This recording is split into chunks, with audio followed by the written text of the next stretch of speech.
If anyone has any questions, please drop it into the Q&A. If you would like to come off of mute, please raise your hand.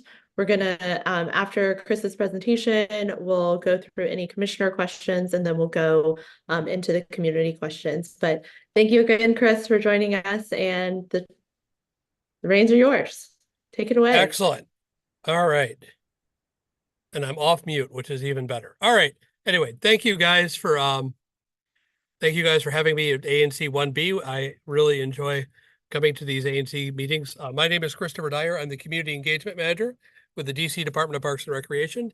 One of my responsibilities is to reach out and be your primary contact for ANC commissioners, also to work with civic associations and anyone who's interested in finding out more about DPR. We call this the road show as we do it. I've been with the DPR for now about 2.5 years. Prior to DPR, I ran the private security camera rebate for the city, and I also ran the LGBT office for Fenty. So I've been in government for a few minutes. And also, I decided that I really enjoy ANC commissioners a lot. So I also became an ANC commissioner myself recently. So I greatly appreciate the work that everyone's doing. Also, I want to thank everyone who's attending these ANC meetings because this is where civic and engagement really happens. And so I really appreciate it. So wanted to briefly go over the Parks and Rec. For those of you who don't know, we are the #1 park and rec system in the country.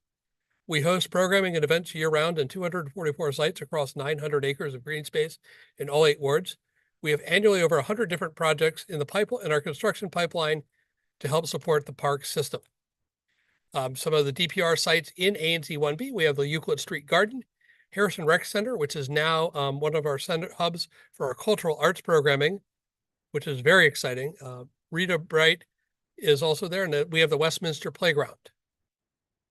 Some various websites that we have to make things more interesting. If you're interested, we are the place where fun happens, and we host programming and events year-round in all 8 wards. The DPR.events site provides you a list of upcoming events at DPR. DPRprograms.com includes information on programs and how to sign up. I'm going to get a little bit more into that page in another slide. DPRDC.gov/locations has a list of all the locations of the DPR facility. I know Columbia Heights is not in your SMD, but it's right up the road. If you go to the facility and want to look at location, you can also click on the actual website of the center and find out a list of all the programming that's happening, including some of the permits that have been issued. So if you're looking at that, that might be an option. Also, dpr.dc.gov/permits is a one-stop location on how to host an event in our DPR sites. And finally, dpr.dc.gov/DPR calendar, all caps, for DPR calendar lowercase, has information about programs and events also at specific sites. But I find the location site a little bit easier to use. DPR programs. We do programming year-round, and we break it into 4 different seasons. We have spring, summer, fall, and winter. The spring season registration for programs will be on March 1st and 2nd. We do all of our aquatics programming on March 1st, the first day, because it's a very busy day. If you haven't already done so, please go to dprprograms.com to get your account, to find out all the programs that are available. And also you can apply for a reduced rate fee. There's a reduced rate application fee that's available online as well that will be you can use all year round. We always encourage people before the day of to go, and by program operations team always ask me to remind people, go and check and make sure you have your DPR RecTrack account available, and you can reset your password. Make sure that works so that when you get online for the registration, you're good to go. We usually have a waiting room feature for the first day, and our programming, including aquatics, really fills up quickly. So it helps to actually be prepared for that. Speaking of programming, Summer Camp 2024 is coming soon. We have already, if you go to dprsummercamp.com, you'll already be able to see all the camp offerings that we're going to be offering this summer. I'll talk about some of the more interesting ones later in a moment. On February 12th, the Summer Camp Lottery opens. We did a lottery last year. It is very popular. There's information online on how to get ready for the lottery. We'll also be having an information session on February 7th. two of them, one from 12:30 to 1:30, the other from 6:30 to 7:30, if you want to get a refresher on how the lottery will work. On the 26th, the summer lottery camp will close, and you'll start receiving notifications if you have gotten in. So our summer camp sessions are from June 26th to July 5th. That's the first one. Obviously, we will not be doing summer camp on the 4th. July 8th to 19th, July 22nd to August 2nd, and August 5th to 16th. Once again, we'll offer our signature programs, which are Little Explorer and Discovery. Little Explorer is from 3 to 5 years old. Discovery is 6 to 10. We've also been bringing back we'll also be having some sports programs. We're also bringing back a lot of our popular specialty programs, including Aqua Day Camp. And then there's this really interesting one called EGOT Drama Camp. For those of you who are trying to learn to get your EGOT, which is Emmy, Grammy, Oscar, and Tony. That's for the ages of 6 to 10.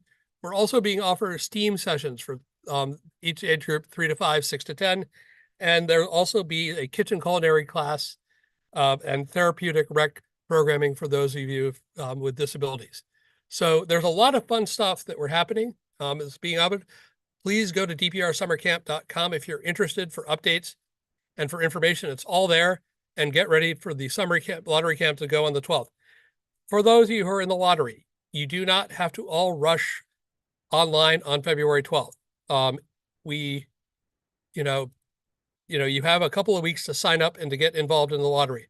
So, feel free to wait for a minute, but again, just be prepared. Don't wait until the last minute to get involved, because it gets a little bit more interesting with some of the phone calls we get and the volume we have. So that's about summer camp. I'm excited about it.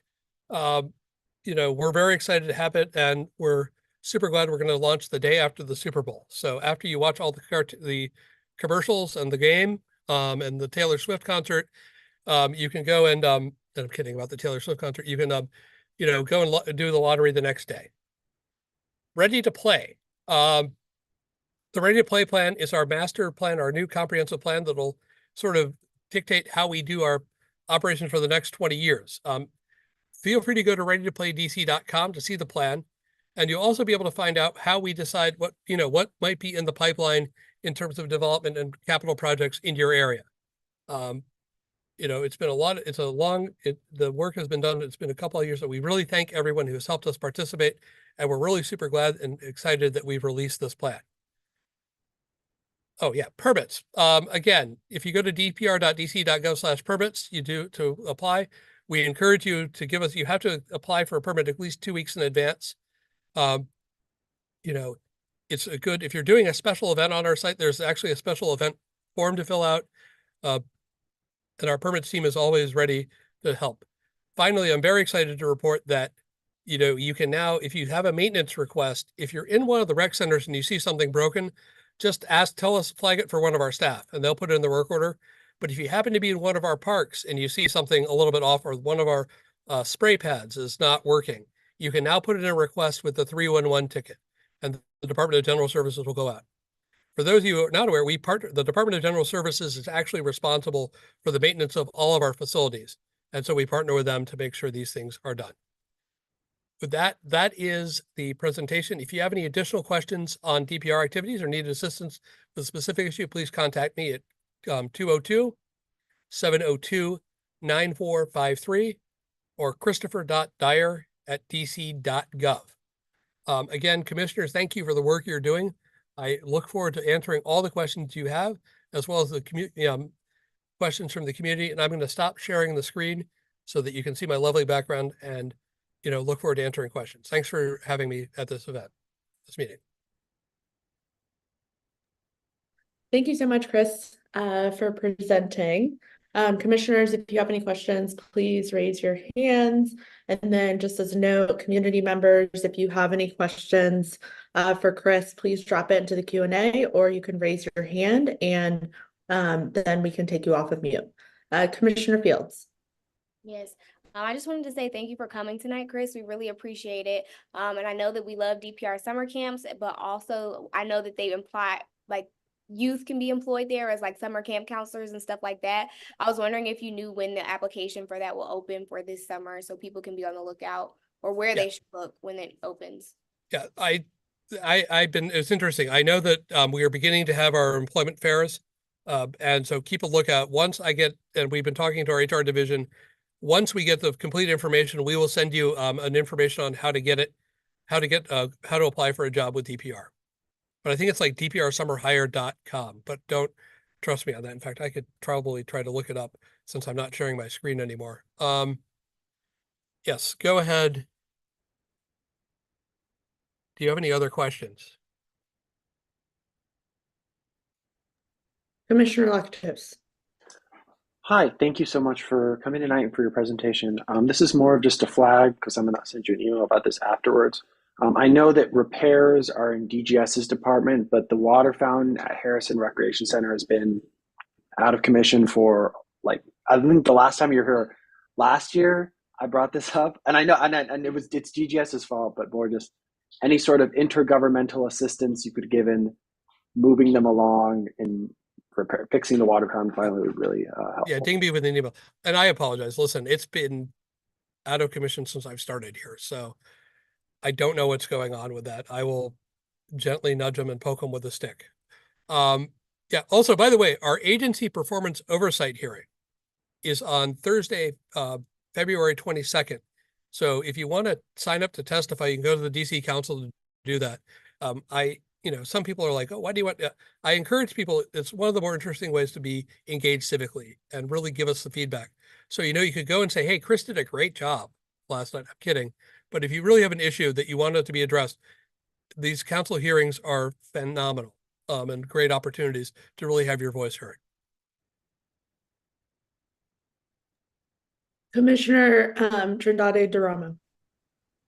Hi, nice to see you. Thank you for the presentation. It was nice to meet you by email recently as well. I'm really happy you're here. It's very timely for us, and I'm happy you mentioned the Rita Bright Center. There is a little issue of cooperation between them and some neighbors that I think we could use a little bit of leverage getting solved. So I hope I can send you an email on the side, and maybe we can connect about that over here.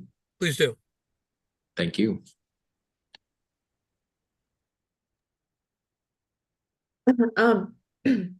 Sorry, I am finishing up dinner, which is why I'm off camera. I do have a question for you, Chris. Can you talk a little bit more about the cultural center at Harrison? Kind of what does that mean? Where can community members find out about programming? Like when is that fully opening, I guess? Can you speak to that a little bit more? I wish I could speak more intelligently to it, but feel free to send me a quick email and I'll connect you with Shalita Settles, who's running all our cultural arts programs. Yeah. And you're all on mute. Sorry about that. Yeah. Yeah. Okay, great. Is this the only one that's in 1B? Is that the only rec center that's in 1B or I guess the cultural center, and is it fully open? I know I need to send you an email with more details. Yeah, no, I mean, it's our cultural arts hub. So I don't know exactly what the hours are. And it is, that's probably is our hub for the programming all across the city. So, we were fortunate to have a partnership to renovate it. I wish I should have thought more and gotten more information before I got on the site, but please follow up with me and I will get you the information. I will. Thank you. Are there any other commissioner questions? Okay. I'm going to get to the one in the Q&A and then I see someone's hand raised. So there's a question in the Q&A. Are there plans to build a dog park in the ANC 1B area? Depending on, there are no plans right now to do anything in 1B. I know that there is a plan to do something at 11th and Bark, or the WMATA site, but there are no active plans to do applicant for dog parks in 1B, as far as I can tell. Okay. And then the dog park process is actually arduous. We need at least 3,500 to 5,000 square feet. You have to be on a DPR owned land, DPO. We prefer that you do it on our property. And so there are not a lot of options, that would work, that would fit in 1B. If there's like the Westminster, again, the footprint of everything for the sites. Rita Bright doesn't have availability. Harrison does not have room. The playground at Westminster does, they would have a moment with us if we converted that to a dog park. So there are no plans to do anything in 1B yet. But we do have one up in we do have one that there's the one, the 11th and Bark. They're working on that, so it'll come online soon. And yeah, that's about the dog parks. Okay. And you said there is a strict requirement on the square footage of it, so it has to Yes. be, okay. I mean, our recommendation is 5,000 square feet. I know Swamp Poodle is a little bit smaller, but it was an exception rather than the rule. And even it's just not practical to do anything lower than, I mean, I know one with Swamp Poodle is like 2,500 square feet.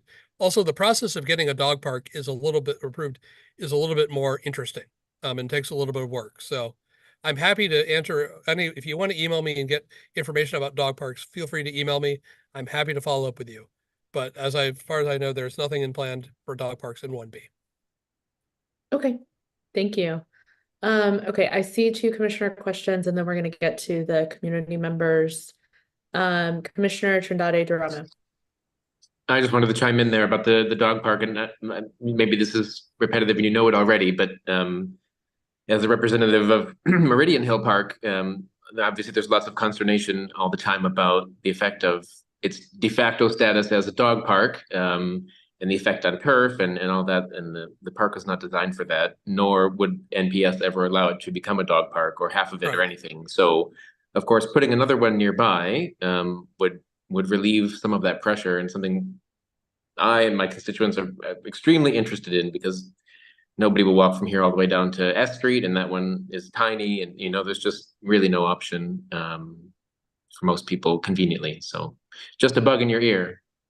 No, listen, I hear that and I appreciate that. And I know that, again, if you look just in practicality of how 1B is designed, I mean, we are putting one up closer to 11th Street where the WMATA site is.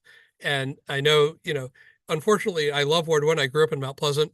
A lot of the open space, green space in Ward 1 in Mount Pleasant is National Park. So, and I'd love personally for the agency to have Meridian Hill Park as one of our parks, but I don't think National Park Service is going to be giving that up anytime soon. That's a different conversation. Yeah. Commissioner Jones. Super quick one. I'll try to be respectful and make sure our other colleagues get to speak as well, our other guests get to speak as well. I'm elected out of the district that includes the Euclid Street Community Garden and Park. I love it. Everyone loves it. The one thing that I don't always love about it is that the trash is not always picked up on a regular basis. When we put in 311 requests, those usually get incorrectly routed to DPW, which my understanding, it is not their job to empty those trash cans. Is that a DPR or a DGS or who? How DGS. should I be sorry? DGS. And also when you put in the numbers, tickets, snap photos, send them to me. Yeah.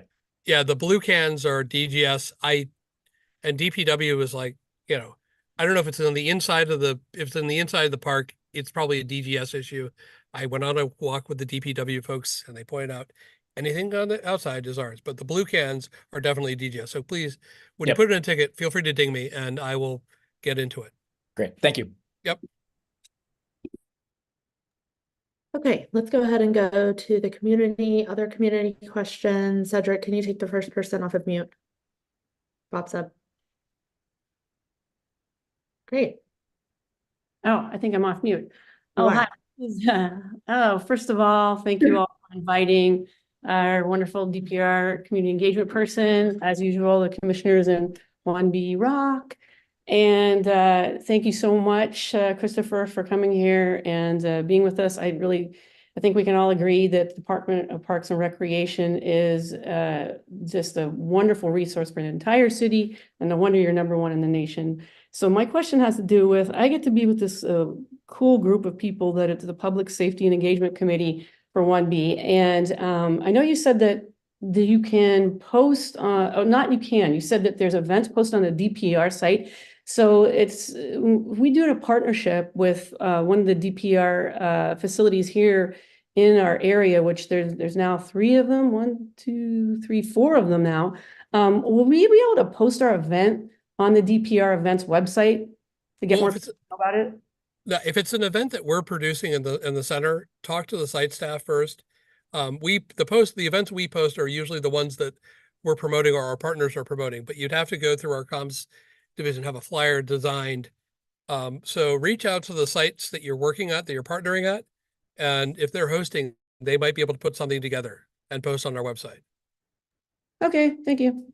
Yep, and thanks for partnering with us. That's exciting. Well, you're great. The whole thing is great. No, I appreciate that. Listen, this is one of the best agencies in the city, and I'm not just saying that because I work here. It's a great, and I really love the fact that I don't get many really annoying. The comments I get are very nice for the most part. We don't get a lot of, how dare you X, Y, Z. So it's a great time to be I really appreciate engaging with folks. So, and we love ANC 1B. Okay, Cedric, can you take the next person off of mute? Good evening. Can you hear me? Yes. Sir. Mr. Dyer, thank you. And I vote you as the 2024 Public Employee of the Year or Public what's my term I'm looking for. But anyway, thank you for your service, and you seem to do a great job every time I've been in your earful on your presentation. I love your the joy you bring, and also your substantive knowledge. My question is had to do with dog parks again. So I understand you have an open email for questions, except I would ask for consideration generically, and I've been going there for years and sometimes undercover with my dog at the Banneker Park because there's lots and lots and lots of room around the perimeter. Lots and lots of room around the perimeter. And so I don't know if anybody else is listening in this, I don't know how many people are attending this evening, but I guess all you need to do is start a signature campaign. So folks in the Atlantic Plumbing, folks, right? I mean, they just need a signature campaign of 35 folks. I mean, that's the beginning.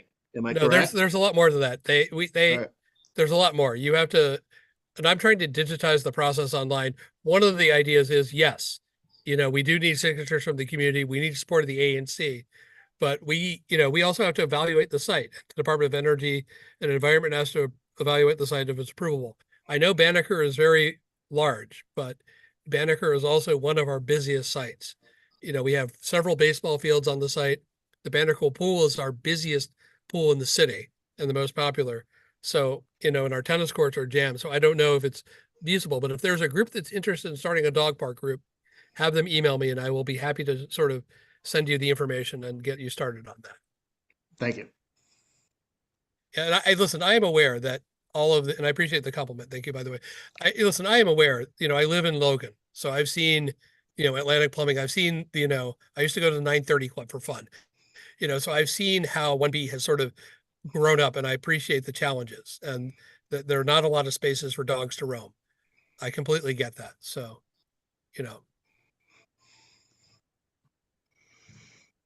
Yeah, I think, Frank, if you have a group, definitely also email your commissioner or one of the commissioners here tonight. I think trying to figure out a space would be really helpful. I will say though, I have a dog, love my dog, but I would encourage other dog owners to be mindful of where they let their dogs off leash. Not everybody loves dogs.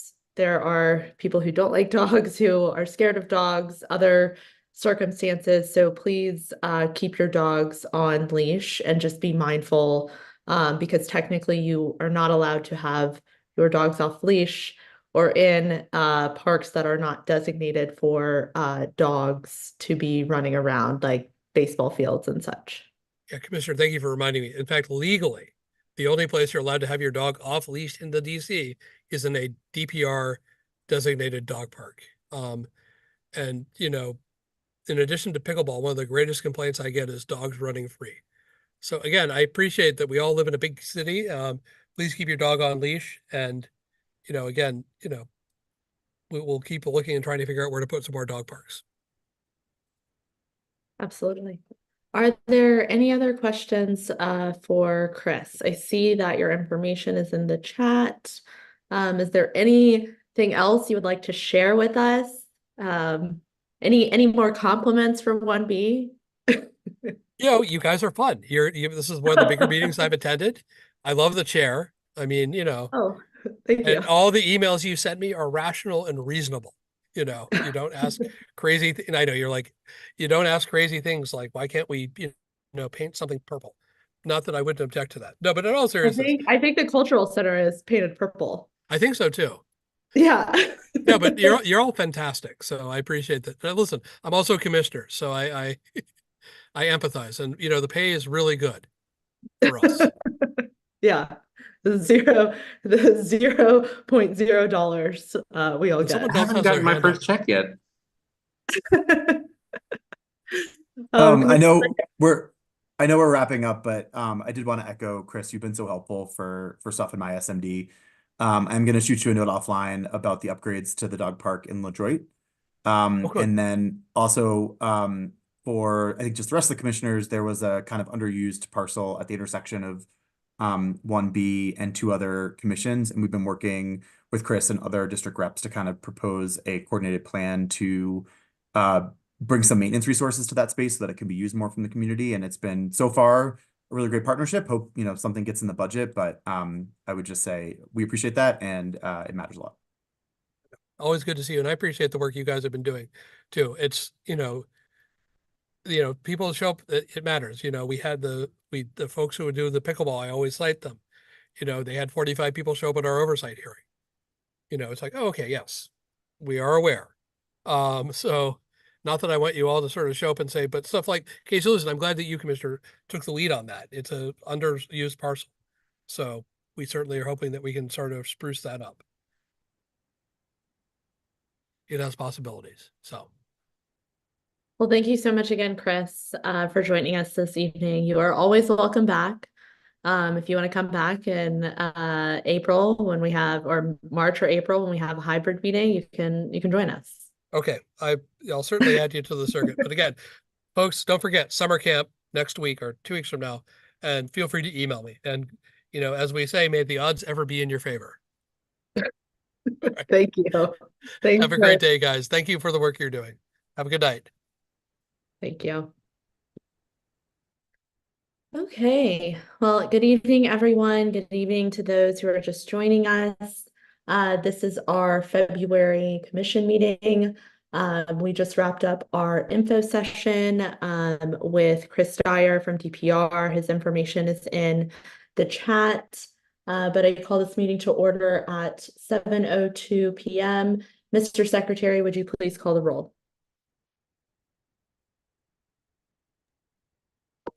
Commissioner Handerhan. Present. Commissioner Hallahan. Present. Commissioner Sycamore. Here. Commissioner Lakatos. Present. Commissioner Kensick, I believe, is out ill. Yes, that's right. I am present. Commissioner Fields. Present. Chair Harris. Present. And Commissioner Jones. Present. With 8 commissioners present, 1 absent, we have quorum.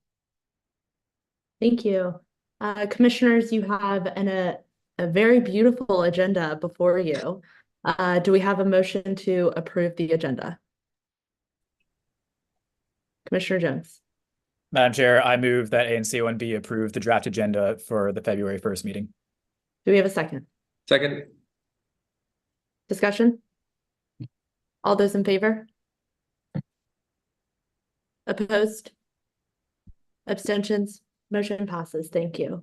Commissioners, you also have a consent agenda to approve the January draft minutes, and then a 2-minute comment time for commissioners and community members. Do we have a motion to approve the consent agenda? I move that we approve the consent agenda. Do we have a second? I have a motion to amend. Oops. Let's get a second first, and then we can amend it. Commissioner Jones. I move to amend the consent agenda to clarify that the 2-minute comment time for commissioners and community members also includes a 1 speech per speaker per topic limit. I accept the friendly amendment. Great. Discussion? Commissioner Sycamore. Does this include commissioners as well? One topic, one time? That's not, well, what about rebuttals? Anything on that? Or anything that requires a response? Madam Chair, may I speak? What I'm proposing has been what we have proposed for the most of the last year, which has been 1 2-minute speech per topic per speaker. And that is what I'm proposing this evening. Would So the nothing commissioner, that goes beyond. Oh, go ahead. I'm sorry.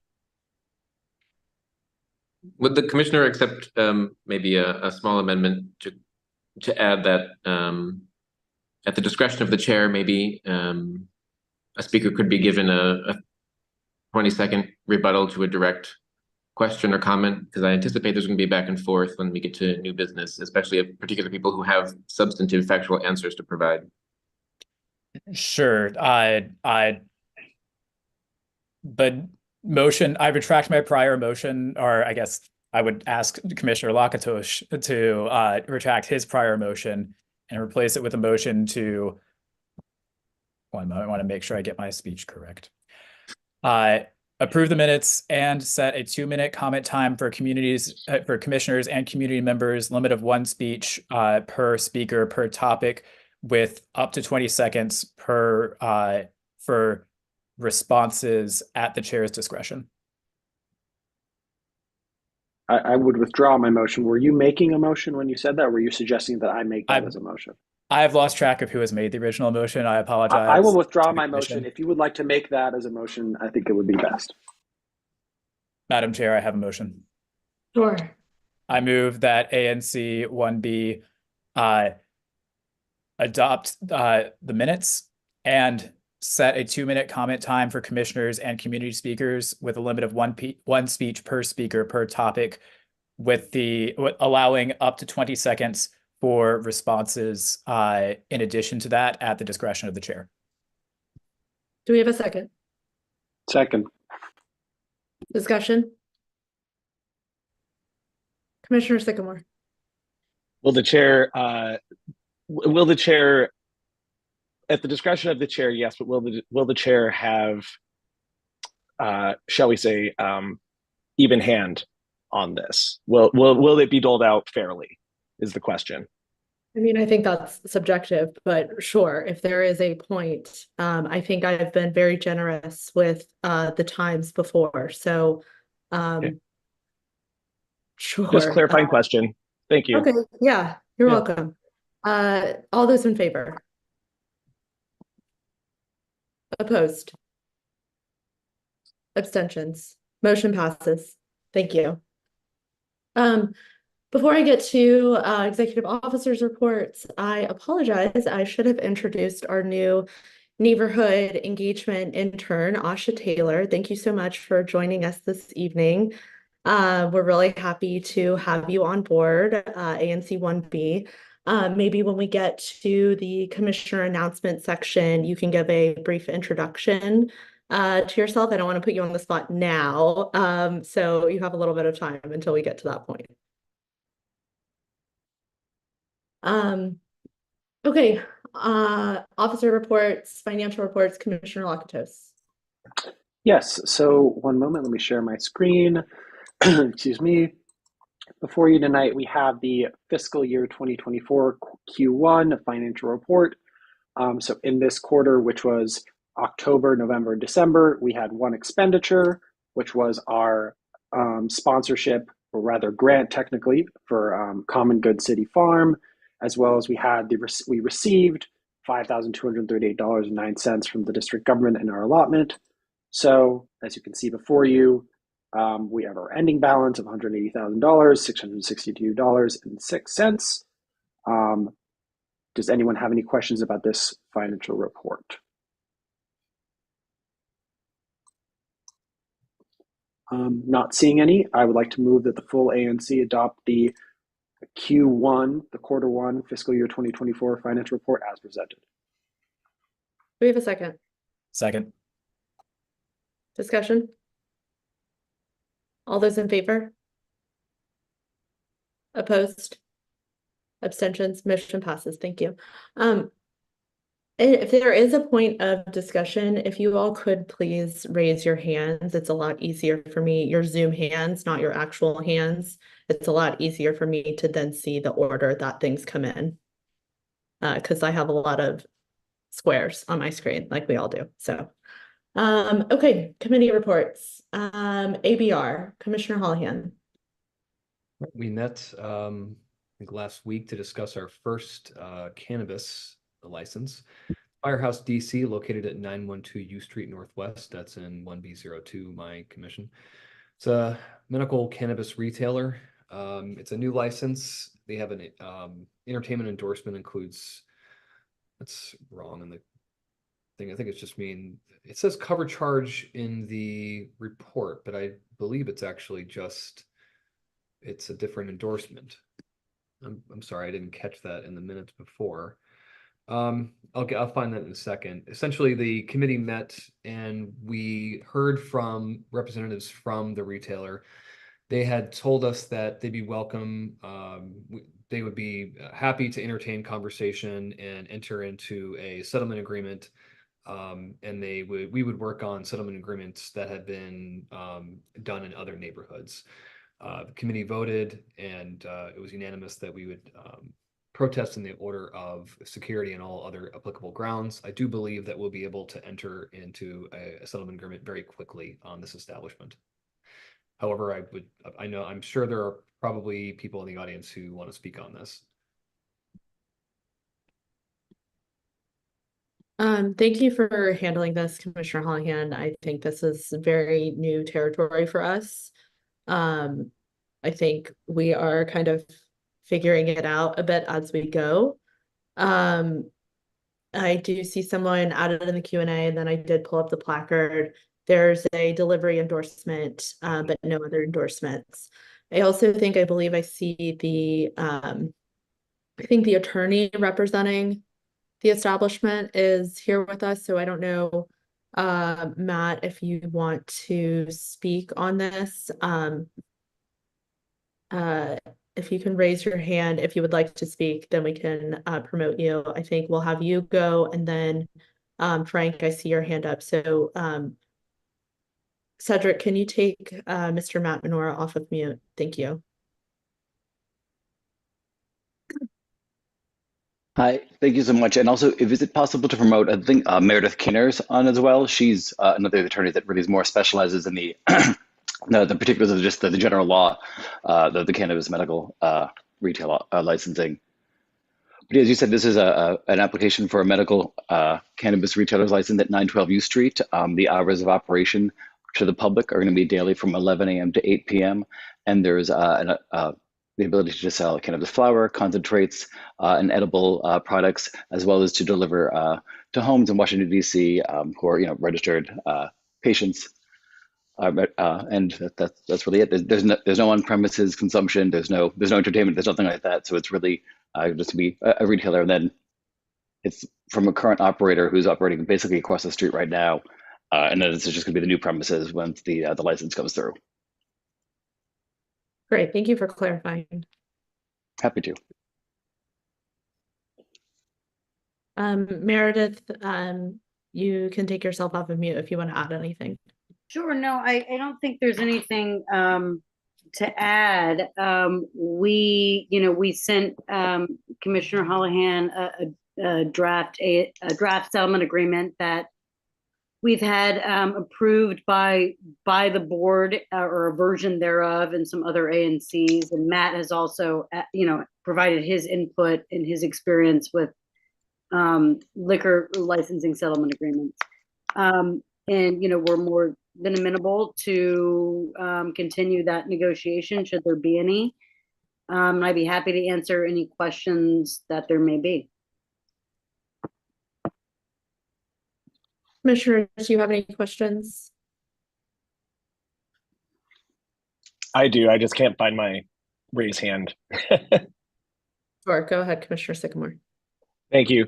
On the protest of security, is it actual physical security presence, or what are we talking about here? Is that open for discussion? I'm just curious. Sure. So the security plan, applicants are required to submit a very comprehensive security plan with their application. So that security plan has been approved by ABCA and the board.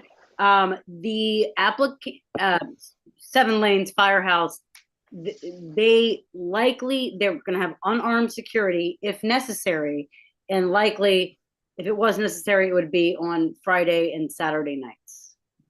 And then there will be extensive exterior cameras, exterior lighting,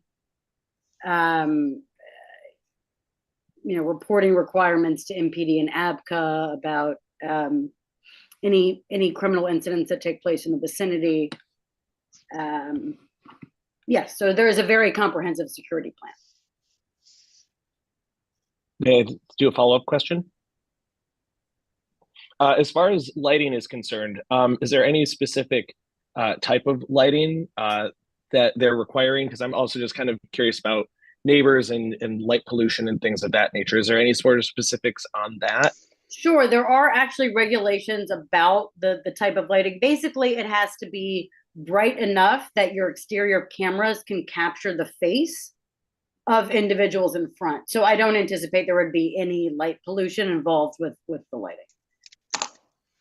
Wonderful. Thank you so much. Of course. Cedric, can you go ahead and take Mr. or Frank off of mute? And then while you, sorry, I just saw the question come in. Frank, give me 1 second. How do the adjacent / immediate neighbors feel about the application? Commissioner Holohan, can you speak to that? Sure, there's been some discussion in the WNA email listserv. There's been some people who are concerned about the security concerns with, cash being exchanged, which I believe is why the motion was made that mentioned security. Frank can add more to this, and he did discuss this when it came before the ABR committee last week. Great. Frank, you should be able to take yourself off mute. I think I'm off mute. Yes, thank you. So I will, rehash the question, but I'd like to preface, are both, Sean, I can't find the placard. Are both agents on the placard? And if not, can we get their information? Also, do you have both? Cedric, I'm so sorry, Frank. Cedric, can you please bring Matt Menorah and Meredith Kinner back on to answer any of these questions too, since they are the attorneys representing the establishment? Sorry, Frank. I keep going.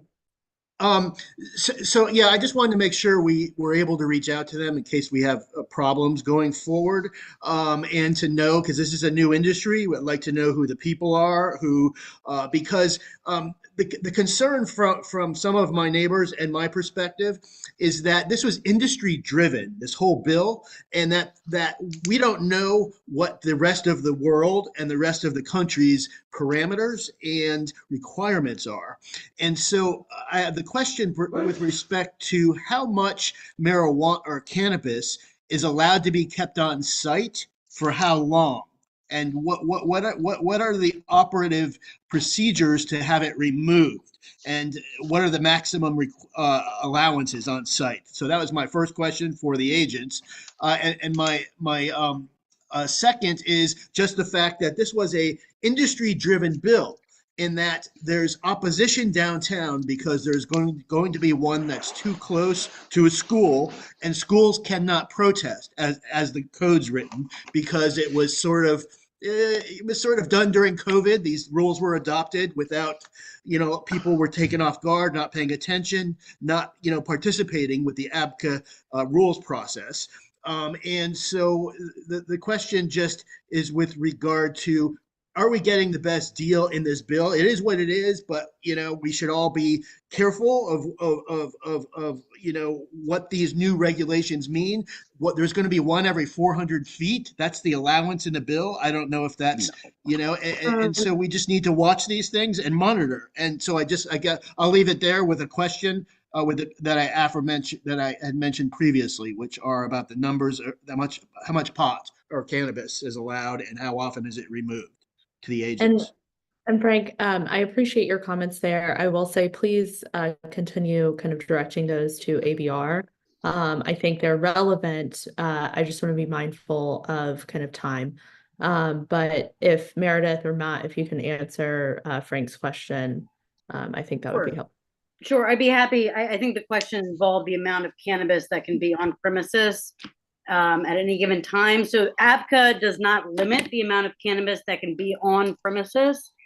It does limit the amount of cannabis that any qualified patient can purchase in a month. That is the only limitation regarding the amounts of cannabis. All cannabis that is kept on premises overnight that is unusable and usable, so that's even cannabis that would potentially be disposed of the next day, has to be kept in what's called a vault room, which is basically a room that's a safe, much like a bank, where there'd be the lock boxes. A similar concept. It's literally a vault with a steel door, or a safe. If it's not a vault room, then it's a safe within a room that also is a limited access area with access restrictions. So, I don't anticipate the applicant will of course, operate within the parameters set by ABCA regarding if they have a regulation regarding the amount of cannabis that can be on premises at any given time, will of course comply with that. And if I may just say something, going back earlier, there was talk of the community engagement. We're actually meeting with the neighbors in the condos, yes. The condo building, the retail, or excuse me, not the retail, the residential aspect of that next week to get their input as well. Yes, the full condo board, we do have a meeting with them on the 12th. That's correct. Thank you.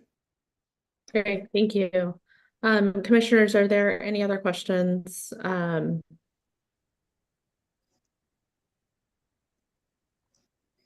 Okay, I'm not seeing any. Do we have a motion? Sure, I'll make the motion. Ask the ANC to make a motion to have the ANC protest Firehouse on the grounds of security and all other applicable measures. Do we have a second? Second. Discussion? All those in favor? Opposed? Abstentions? Motion passes. Thank you. Thanks, y'all. Thank you. Appreciate it. Thank you, commissioners. We look forward to finishing up the settlement agreement with you all. Have a wonderful night. Thank you.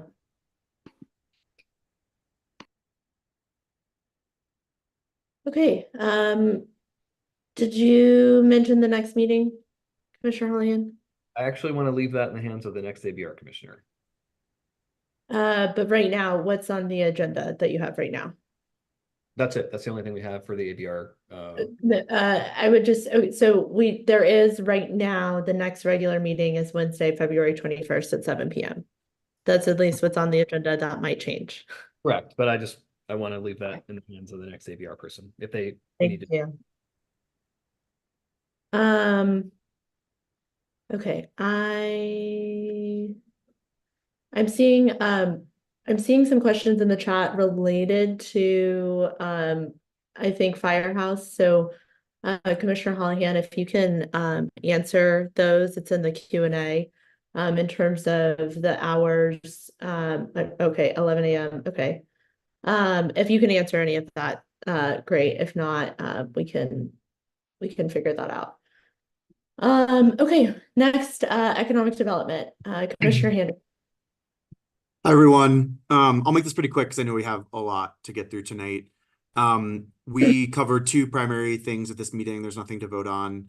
we talked about neighborhood updates, and I'm going to ask Chair Harris to talk briefly about 1617 U Street because she represented ANC 1B on the most recent zoning commission hearing, and then I'll talk about the agenda topics that the committee would like to discuss next year. But first, Chair Harris, would you mind giving a brief update on the kind of status of the zoning commission hearings on the property at 1617 U Street, which is an upzoning to an MU10 from an MU4? Sure. So it is still in kind of the hearing proceeding stage. So on Monday, we had our third hearing. We have gotten through, or the zoning commission has gotten through the applicants and the proponents and the ANCs. So I was there for ANC 1B. These are rather lengthy meetings. So on Monday, we completed our 15th hour for these, and we are proceeding into our fourth hearing, which will be on February 12th, starting at 4 p.m.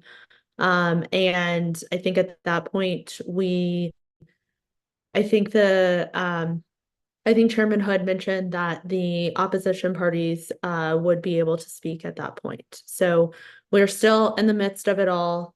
And yeah, we will report back if there is a fifth hearing, which may be possible. There's a lot of community interest, so I'm not surprised. I will say this hearing is specifically about the upzoning decision, but it has become a proxy for just broader conversations at the site. We have had a bunch of public meetings on this, and I imagine the Economic Development Committee under a new chair will do that in the coming year. I will not be that chair, but we continue to want to make sure that the community's voice is heard when it comes to what they want to see at the site, not just on zoning, but overall. One thing to note, though, I'm so sorry, Commissioner Handerhand. So yes, it has become a bit of a proxy, but I will say the zoning commission has been pretty firm, especially the last hearing, that it is not what these is in front of the zoning commission. So there have been a lot of questions about a proposed development, but they were very firm in the last meeting that this is about upzoning and the map amendment. So if there are any parties of opposition on, any community members who are really concerned that, you know, that we're at the development stage, we are not there. We are simply at the map amendment. Apologies. So please, yes, if you are speaking, you have a letter, and that's great. Please add that in, but they want a clear focus on the map amendment. Sorry.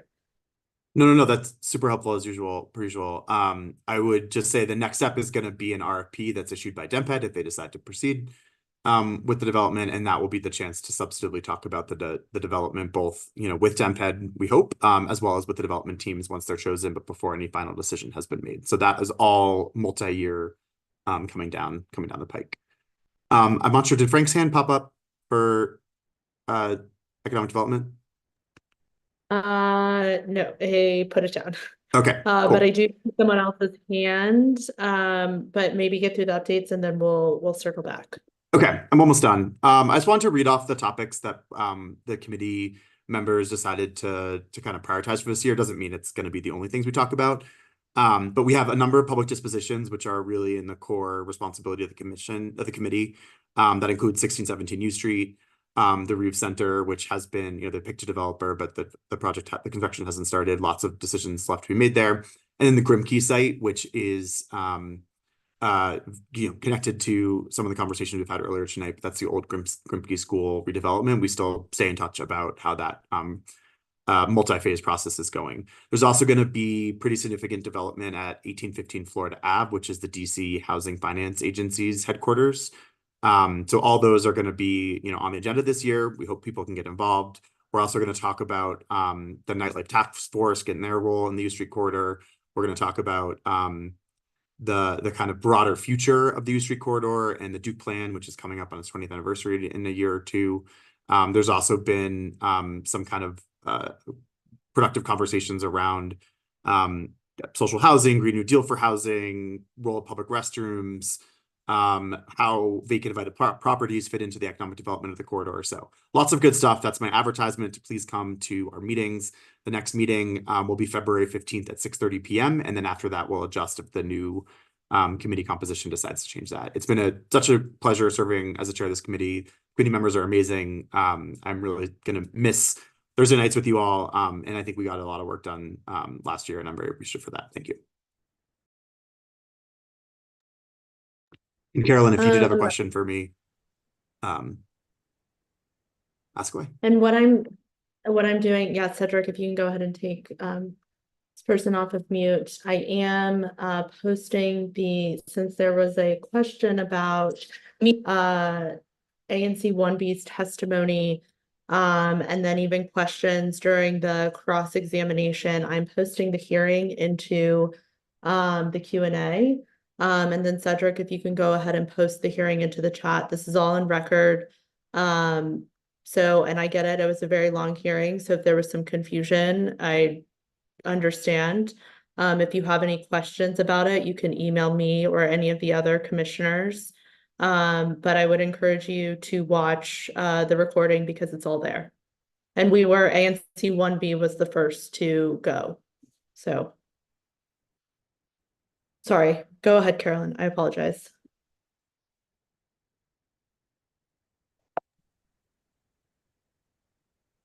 Carolyn, you're still appearing on mute.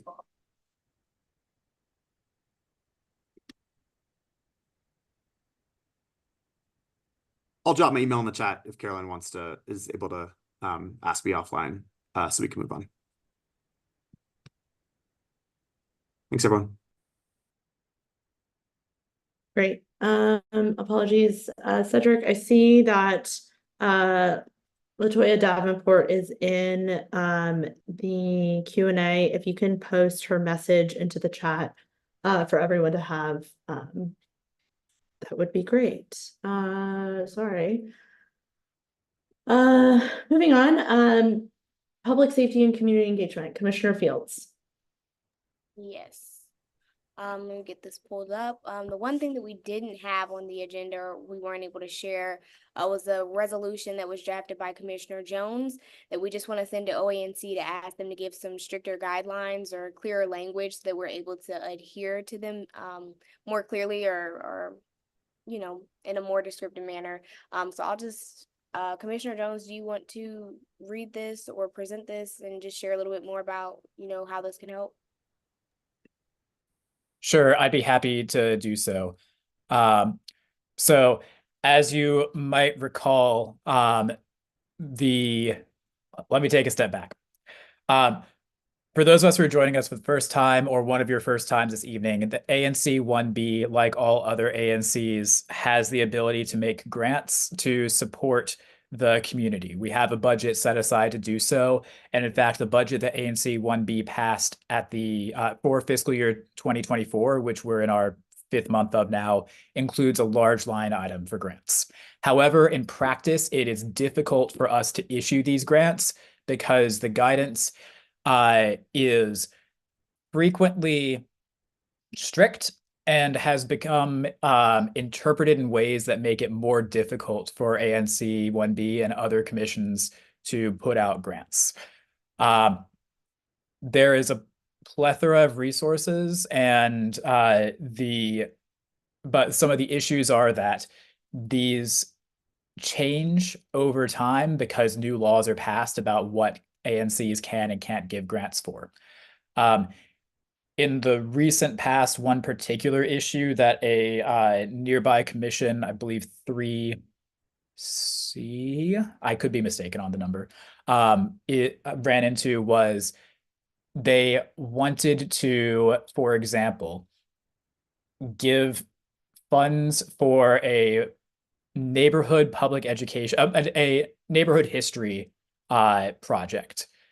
And the neighborhood, they had a difficult time demonstrating to the Office of ANCs that their project would benefit the boundaries of the ANC only, the people within the boundaries of the ANC only, and not the general public. That is quite a difficult threshold to meet, and there's not a lot of clear guidance on how to do that. ANC 1B has also considered grant applications recently that we have not been able to fund because of the rules or ambiguities in the rules. This draft resolution would ask the Office of ANCs to clarify their standards, and the Office of the Attorney General, which has the official authority to interpret the laws regarding what ANCs can and can't fund, to basically issue better organize their existing guidance and to clarify on a couple of specific issues. Yes, so this resolution just speaks to that. You've cited DC code very well, and you made updates after OANC reached out last week to give a few more guidelines, but we're just requesting a little bit more from them. And so at this time, does the full commission want to go through the entire resolution, or do you guys trust it as is? I don't believe we need to go through the full resolution. I think it makes a lot of sense and it is important. So thank you both for putting this together. Okay. Thank you so much. At this time, I move to approve the resolution presented by Commissioner Jones to the OANC on issues highlighted in sponsorships and grants section of ANCs locally. Do we have a second? Second. Discussion? All those in favor? Opposed? Abstentions? Motion passes. Thank you. Thank you. And at this time, we also had a quick presentation on crime that's been happening in the area. Let's get it in slideshow mode. So we actually went down in crime over the past month, which is really amazing to see that in the first month of 2024, just knowing how we left off 2023 with the district seeing its highest crime rate in the past decade. So there were a total of 167 crimes for the last 30-day period. And over this 30-day period, there were only 141. So I believe that's down by about 26. We had 0 homicides. There were 2 sexual abuse cases, which went up. There were 2 assault with dangerous weapon cases. That's down by 5 from the previous 7. There were 12 robberies, which went up by 1. For property crime, there were 4 burglaries, which went up. We had 42 theft by autos, which is down by more than half. We also had 62 thefts of other items, which is up. And then we had 17 motor vehicle thefts, which is down from the previous 20 that happened in the past 30-day period, and 0 arsons. So the last 30-day period, we had a homicide and an arson. And so I'm really glad that those crimes, which are the most dangerous, have decreased this last 30-day period. As you guys can see, there's a map over here, so you can sort of see where most of the crimes occurred.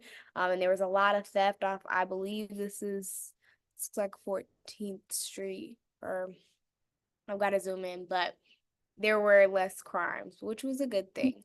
I don't think we have anyone from MPD on the call, so I hope I don't believe so. But if Commissioner Fields, if when you get a chance, if you can reach out to formerly Lieutenant Monahan, I know that she was promoted. I think I've been trying to reach out. I know Commissioner Trindade Duramo has also, so if maybe you can reach out to her. I know that she said she had a recommendation, but we don't have anyone here right now.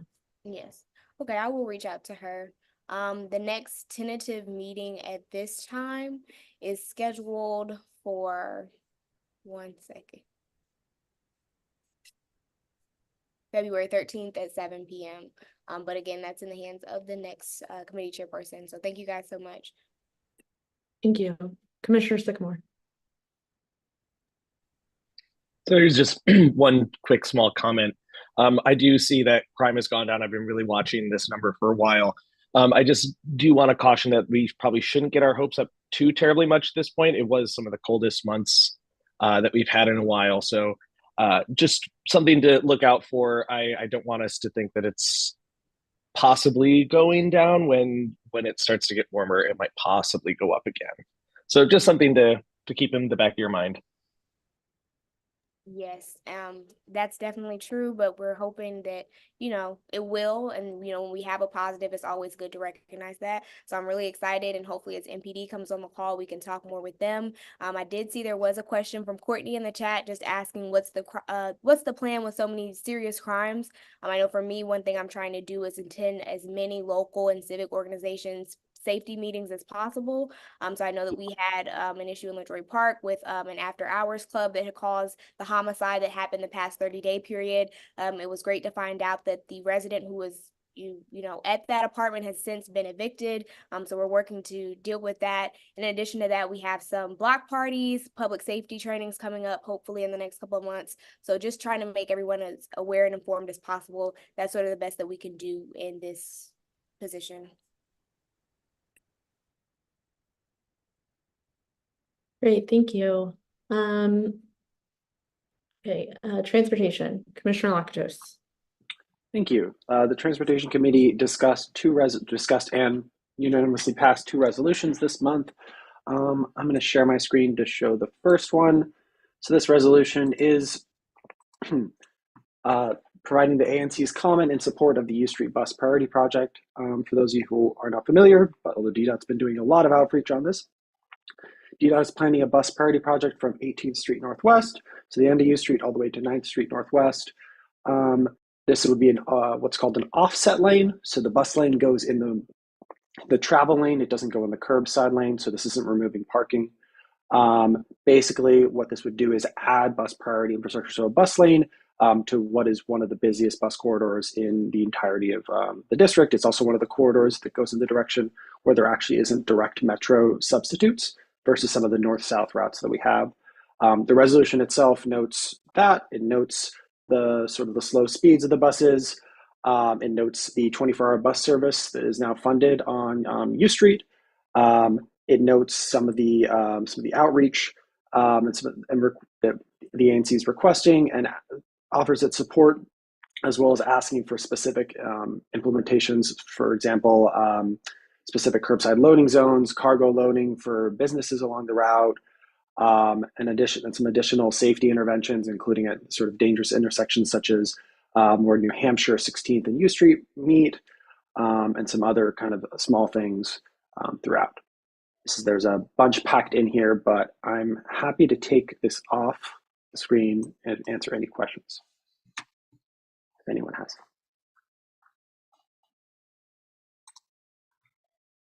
Questions from commissioners? Commissioner Sycamore. Commissioner Sycamore. Sorry. Thank you so much. I know you're Commissioner Lakatos. I know you're very passionate about buses. I saw the video of you shoveling snow and everything. So thank you so much for all that great work you've done as well. Just quick question for this bus priority project, and I maybe missed this. Is this during specific hours like rush hour, or is this going to be a 24/7 type of thing? And I'm assuming other traffic won't be able to go into this lane. Is that correct? Traffic is not permitted to go in the lane. People can still always turn right. You can park into the zone. You can move across the lane. It is the plan that DDOT has proposed is 24 hours because there is 24-hour bus service on this route. Now it's funded through, so it would be a 24-hour lane. Okay, wonderful. Let's hope that Ubers get the message. That's part of what we're hoping for in one of the parts of the resolution. So DDOT seems to be trying to work on that. So I understand the concern. Yeah.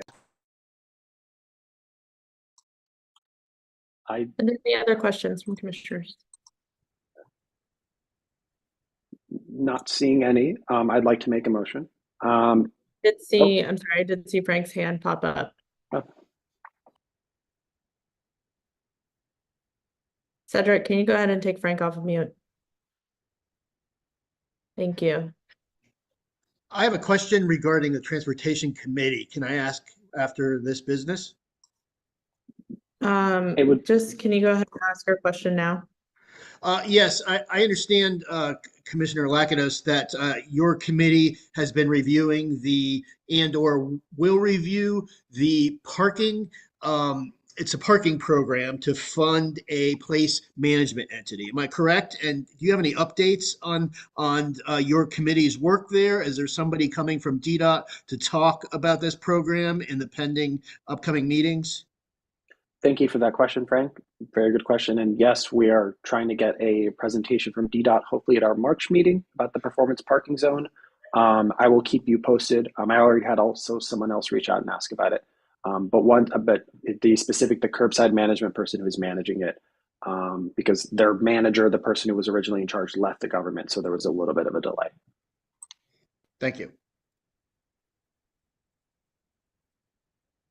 Great. Okay. Do we have a motion? I move that the full ANC adopt the U Street Bus Priority Project resolution as presented. Do we have a second? Second. Discussion? All those in favor? Opposed? Abstentions? Motion passes. Thank you. Alrighty, let me share the second resolution. So this is a continuation of the U Street project, because as for those of you who read the 90 buses know, the bus doesn't stop at 9th Street, it goes all the way down Florida Avenue. So this is a partner project, or it's a Florida Avenue bus priority project. It goes from 9th Street Northwest all the way to 1st Street Northeast to Dave Thomas Circle. This is honestly an even more important gap when it comes to sort of bus speeds. It operates actually a lot slower than on the U Street segment. It's surprising to know. Basically, this emphasizes a lot of the similar things that are in the previous resolution about sort of the whereases. The resolved asks, in addition to providing the ANC support, asks for enforcement cameras and transit signal priority. For all these unaware, there is no parking on Florida Avenue, so this would not be removing parking. But it would also add, it sort of has similar requests for curbside management, especially in the U Street aspect of it. So like from 7th to 9th, where it's still wider, sort of asking that DDOT try to figure out some of those aspects there too. Does anyone have any questions? I'm not seeing any. Okay, do we have a motion? I move that the full ANC adopt the Florida Avenue Bus Priority Project resolution as presented. Do we have a second? Second. Discussion? All those in favor? Opposed? Abstentions? Motion passes. Thank you. So the last two items. So if you're interested in joining the Transportation Committee, I don't know who will be elected as the chair. I guess we'll see if it's me. Either way, you should still join. Please contact me at 1b04@anc.dc.gov. Our next scheduled regular meeting is next Wednesday, February 7th at 7 p.m. And you can register at anc1b.org. Thank you. Great. Next, ZPD, Commissioner Jones. Thank you. At our last ZPD meeting, we covered two things. The first, we did not vote on because it is extremely early in the process. Zoning Commission case 2401, which, let me cancel that. If another commissioner would do me a favor and put that in the chat, I would appreciate it. The link to that in the chat. The zoning case 2401 by Howard University is a proposed map amendment that would involve a significant chunk between Florida Avenue and U Street Alley in the south to about Euclid Street Northwest in the north, with a western bound of approximately Georgia Avenue and an eastern bound of approximately 5th Street or 6th Street Northwest, depending on exactly where in the property we're talking about. The most of that area is currently zoned for industrial use, and some of it is zoned for residential use. Howard University is proposing changing the zoning for this area mostly to MU10, which is a mixed-use zone, and some parts of it being changed to an MU9 zone. There are several variations of MU9 zones. Right now, the MU9 subtype listed for Howard University is MU9A, but Howard may amend their proposal to change that to MU9B. Like I said, this is extremely early in the process. Map amendments can take a lot of time. There were a few concerns in our first meeting last month. The main concerns came from residents on the southern end of the property in question. And that concern was about setbacks and basically asking that there be a more staggered height to, Madam Chair, may I go beyond the timer? You don't have a timer. I think it's just a test from Great. Commissioner Trinidad Ramos. So just keep going. Thank you. The main concerns were that was not about mixed use and was not about the ultimate height of some of these areas, but asking that there be some sort of transition between the residential areas, especially near the Detroit Park, until you get to the full MU10 and MU9 heights. Howard University representatives were entirely supportive of the concept. There is still questions. There's two questions. One is, what exactly will it look like? And Howard University and the ANC and neighbors whom the ANC represents are looking forward to working out those details. The second question is, what mechanism ensures that those limits and those setback obligations that Howard University is currently prepared to make remain and if Howard University or another property owner acquires that property and wants to change it, make sure that the commitments that Howard University wants to make now stick around for the indefinite future. If it pleases the chair, I'd like to allow Commissioner Handerhan to speak, because most of the neighbors concerned come from LaDroit Park and other parts of Single Member District 1B01. Sure. This has been a long time coming for the broader community, and I think there's near universal support for redevelopment, moving the hospital to the center campus, redeveloping the site. It should be, you know, a really amazing community amenity. I think there's a little bit of concern about what the density might mean when it comes up against, you know, the low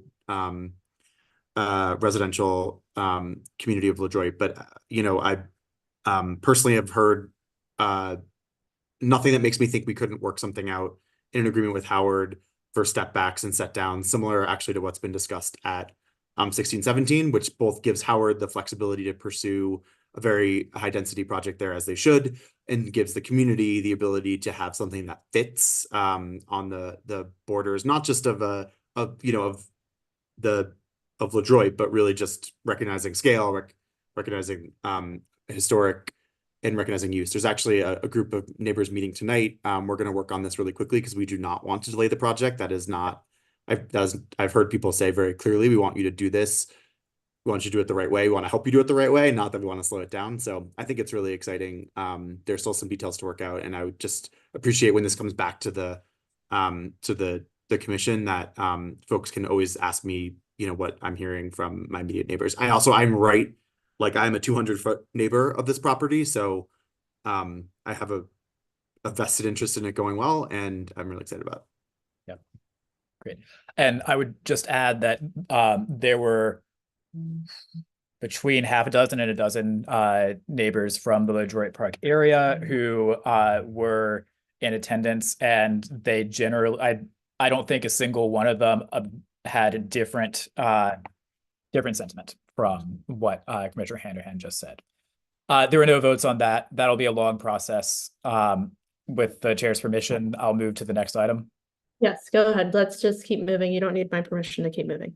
The next item is a zoning commission case 2317, which would significantly reduce parking requirements for publicly assisted affordable dwelling units that are either within half a mile of a metro rail station, 1/4 a mile of a streetcar line, or 1/4 a mile of a priority corridor network metro bus. The reasons why this is a good idea are outlined in the OP set down report for this case. Most fundamentally, it would allow more housing for cheaper. The average cost to provide parking in the district is approximately $50,000 per parking space underground. Additionally, parking utilization for affordable projects is extremely low. The utilization rate is about 32%, which is to say about 68% of parking spaces at affordable at these sorts of projects are not used.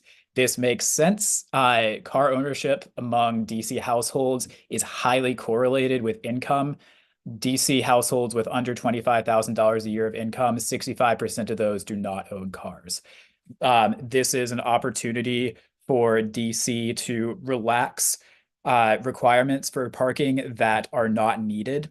If people still want to build parking at the previous rate, they will be allowed to. There is no maximum parking in DC, but this would allow developers to build more units for cheaper where there is public transit. Is there a motion? Madam Chair, I move that ANC 1B support zoning case number 2317, the proposed text amendment to reduce parking requirements for publicly assisted affordable dwelling units. Is there a second? Second. Discussion?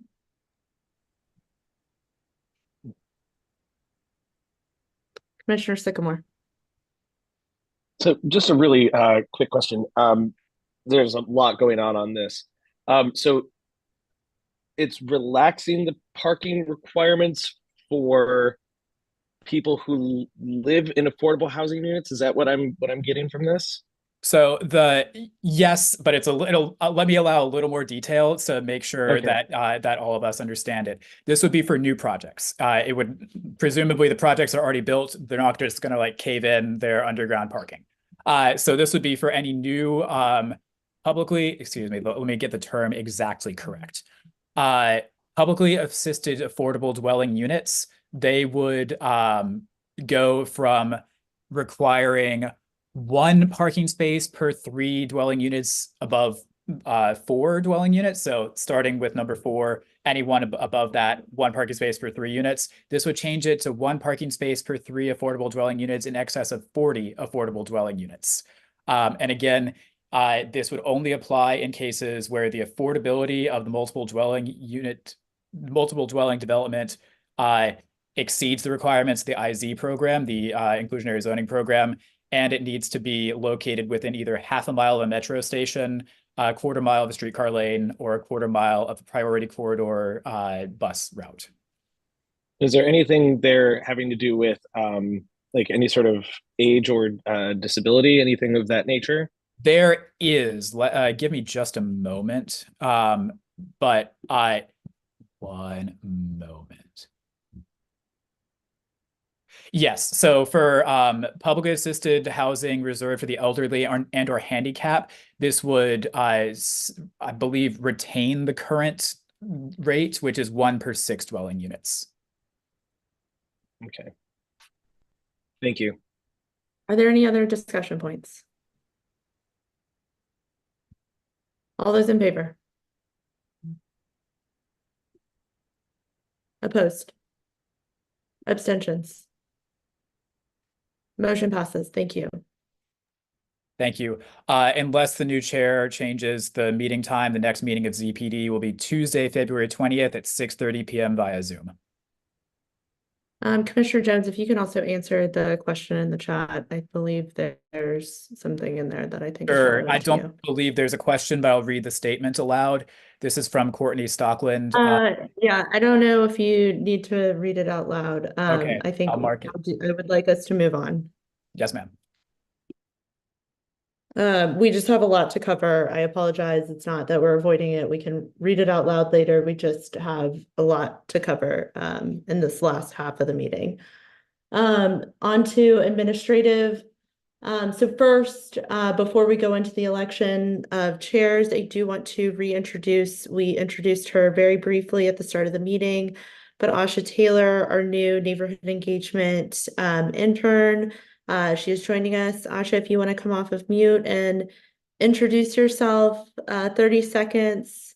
You don't, there you are. Hello, everyone. My name is Asha Taylor. I'm a senior journalism major English minor from Howard University. And I'm very grateful to be here with you all, helping to connect ANC 1B as best as possible. It's nice to see everyone's faces. And yeah, I'm here to support the community as best I can. Thank you for having me. Thank you for joining us. Thank you. And then I wanted to also mention a quick note of gratitude and appreciation for Commissioner Holohan. This is his last meeting on ANC 1B. Commissioner Holohan, really appreciate all of your work that you've done with ABR. You jumped in right in the midst of renewal season. So I very much appreciate you taking the reins of a very busy district, but also a very busy committee. So thank you for your service, and you will absolutely be missed. I don't know if any other commissioners want to add anything, but if we could keep it a little brief. Okay. Oh, Commissioner Fields. Yes, I was just gonna say how amazing it was to work with you, Commissioner Holohan. Like Chair said, you've done a lot of work. You committed a lot of time outside of our meetings, and it's just something that I think we all appreciate. And I know that you are gonna pass the reins on soon, and so you've done a great job holding the committee together and making sure all the paperwork is together. And I know we all really appreciate it. Commissioner Handerhan.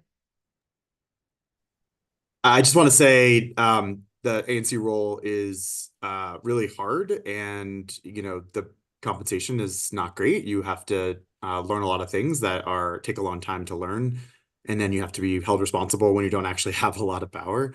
What I've appreciated about working with you, Commissioner Holland, is that you've learned so quickly. I mean, I feel like you became an ABR expert in a couple of months, and I am not there yet, and I've been on the commission for much longer. But you also did it always being like kind, and sometimes you have to say this is not the time for this moment, but you've been a great colleague. I think you've done a service to your SMD and to your committee, and just really will miss working with you.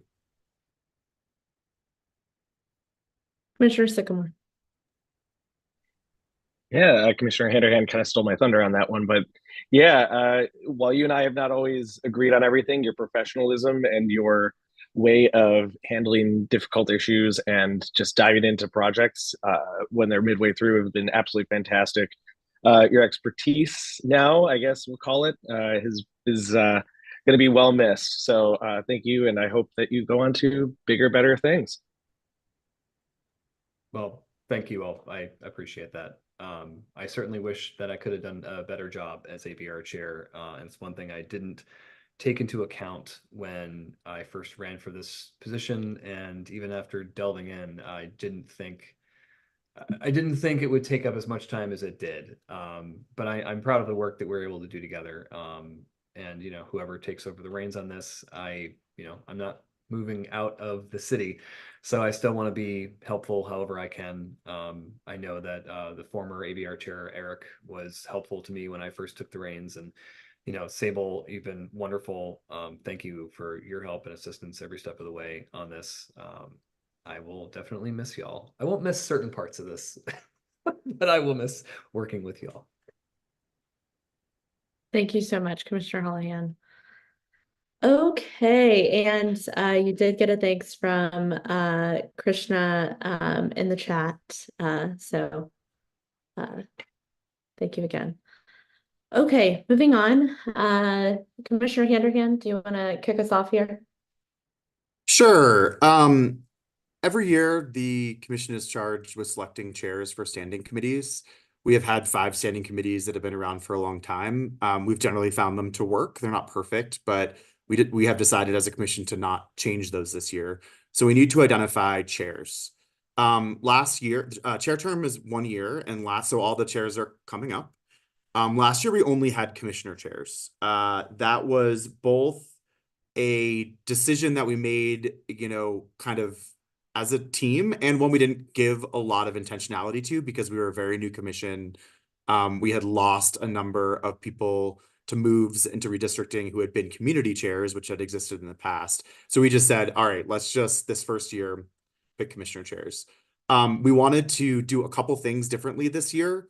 And it wasn't perfect, but I'm really pleased to kind of walk through where we are tonight. So we wanted to be more closely in adherence with the ANC 1B standard operating procedures, which calls for a 2-week application period and is really meant to open up the process to the community and kind of be more egalitarian among commissioners as well. And we wanted to bring in more community engagement. The committees are where a lot of our bread and butter work happen. And that again, I think it's like one of the best parts of the job is working with those committee members. But we found a lot of people didn't even know like how to get on a committee, that there were committees, like what the role is. So we hope that the application for committee membership and chairs that we put together would be an opportunity for people to understand that opportunity.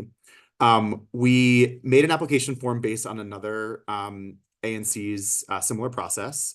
It was open for 3 weeks on our website. We did a couple email blasts, some social media. We received 17 nominations for a chair role and 17 nominations for committee members. I'm going to call that a success. We didn't have a goal in mind, but that's certainly 17 more, combined, probably about 25 to 30 more than we got last year from the community. And we've already had some great conversations and with those folks. Tonight, we're just going to talk about the chair role. And then the chairs will receive the list of people who raised their hand and said, I want to be a member. And they can handle that based on their expertise. In general, if people want to be members on committees, we would like to find a way for that to happen. There are some rules, like you can't have too many people from one single SMD. I don't want to get into all that tonight because we will be here till midnight. But I did want to just talk through one choice that we made, which is not everyone I know is like totally agrees with that. I just want to explain what we did based on the very ambiguous standard operating procedures in this space. I'm going to drop the link into the SOPs into the chat so that people can take a look and maybe appreciate that it was pretty difficult to interpret this. We're gonna try to make them stronger next year. So the idea is you need a chair for a committee. Committee chairs are traditionally commission members. They don't have to be. They can be community members. In the past, 1B has had a community chair and a commission chair. So that would be an ANC commissioner who was a chair and a member of the community who was an expert and had a lot of knowledge in the area, and they ran the community together. That is not something contemplated in Robert's Rules of Order. So, there might be challenges with that. We have not had those challenges as a commission. So we decided as the executive committee, who is supposed to nominate recommendations tonight, we decided to, where it made sense, nominate both a commission and a community chair. We didn't do that everywhere. And I could talk through our process a little bit, but I want to note that nominations can come from the floor tonight. So just because the executive committee, went through the list doesn't mean that that's the only list we can pull from. The idea of a commissioner chair is they're non-voting except in the case of a tie. The idea of a community chair is that they vote as part of the committee because they're not going to have a vote when the commission votes on something down the line. The last thing I'd say is like, oh my God, we asked in this form, talk about your interests, talk about your experience, and we had a ton of really qualified people. One thing that we generally thought was important was some experience with the committee as a member before being a chair. We didn't think that was a hard and fast rule, and we would be open to, that changing tonight. But in general, if there was someone who had experience on a committee that raised their hand for the chair, we favored that. I would also say a lot of people accidentally, the form was confusing. They raised their hand for chair, but they actually just wanted to be a member. So we did a bunch of that sorting. And like I said, I think there's going to be a lot of opportunity for people to participate. I'd like to pause there because process is really important here. And then I'm going to turn it over to the chair and the secretary to kind of, run a vote of the slate of nominees that we have shared with the nominees and the other commissioners tonight. But as I said, there'll be a opportunity to nominate. I'm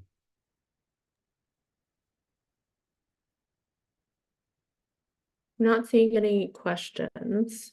Commissioner Sycamore. I do have one quick procedural question. Commissioner Kenzik asked me has asked me to nominate, and I will put his name forth. Does he have to be here in order to accept that nomination? No? Okay. I just want to double check. Thank you so much.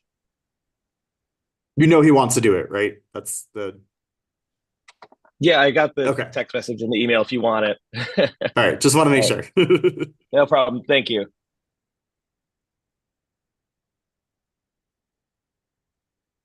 Okay, not seeing any other questions, and thank you so much, Commissioner Handerhan, for leading on this process. I am very pleased with the engagement that we've received. I think this is going to be a really good start for our new committee chairs and our new kind of newly formed committees. And I will say too, if there's any members in the audience who are currently committee members, I believe you will still stay as committee members, but you should get in touch with the new chair for that. But we really do appreciate your service, and we will make sure that there is that, I guess, continuance as well. Okay, so let's get started.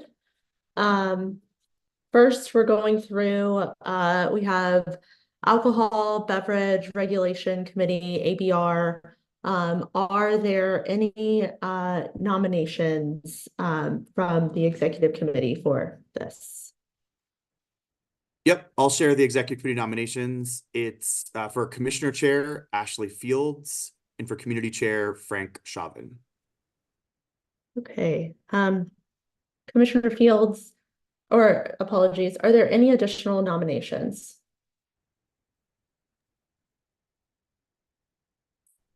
Hearing none, Commissioner Fields, do you want to say anything? And then Frank, if you want to raise your hand, we can take you off of mute if you would also like to speak. Yes, thank you. I would first just say that, I want to say again, thank you to Commissioner Hallahan for making the place that we live, that's so much fun, that people visit on the weekend, safe and compatible for neighbors.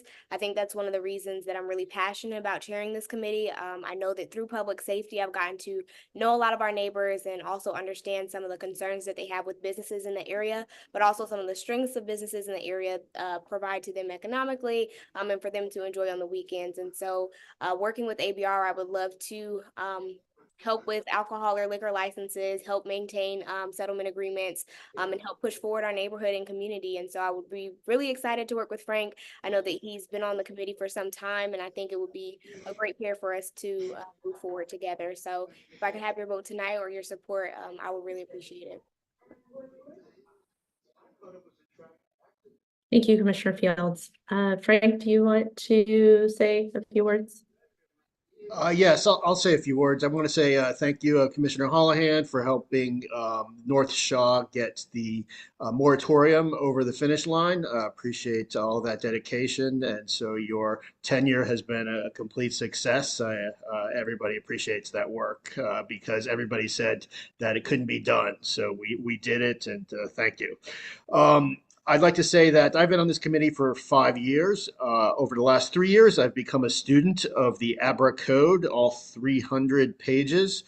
I have led protests. I have built community. I continue to engage probably 4 locations around the city with folks that understand and need alcohol code reform, which I think the current Commissioner Hallahan, ABR chair, and I think 2 former chairs of the ANC, of the ABR committee, have said we need alcohol code reform. I think Chair Harris, I think you understand the complexity, difficulty, and maybe immutability of their current processes that need change because they do not support volunteers in this process well, and we need a set of changes.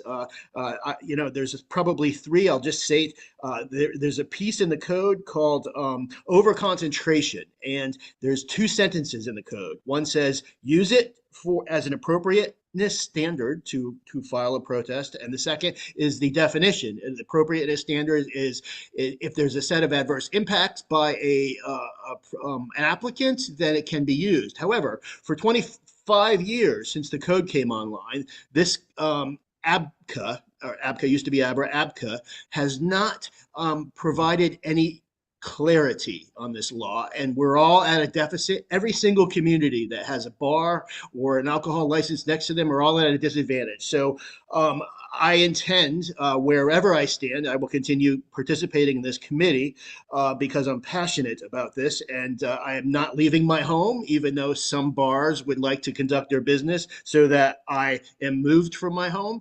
But I would like to say this, I will support Chair Ashley Fields, Commissioner Fields, in her chairmanship, but I will decline. Madam Chair, point of order. I I'm asked so for sorry. 30 seconds. I No, asked for 30 seconds. no, you have already negative 30 seconds.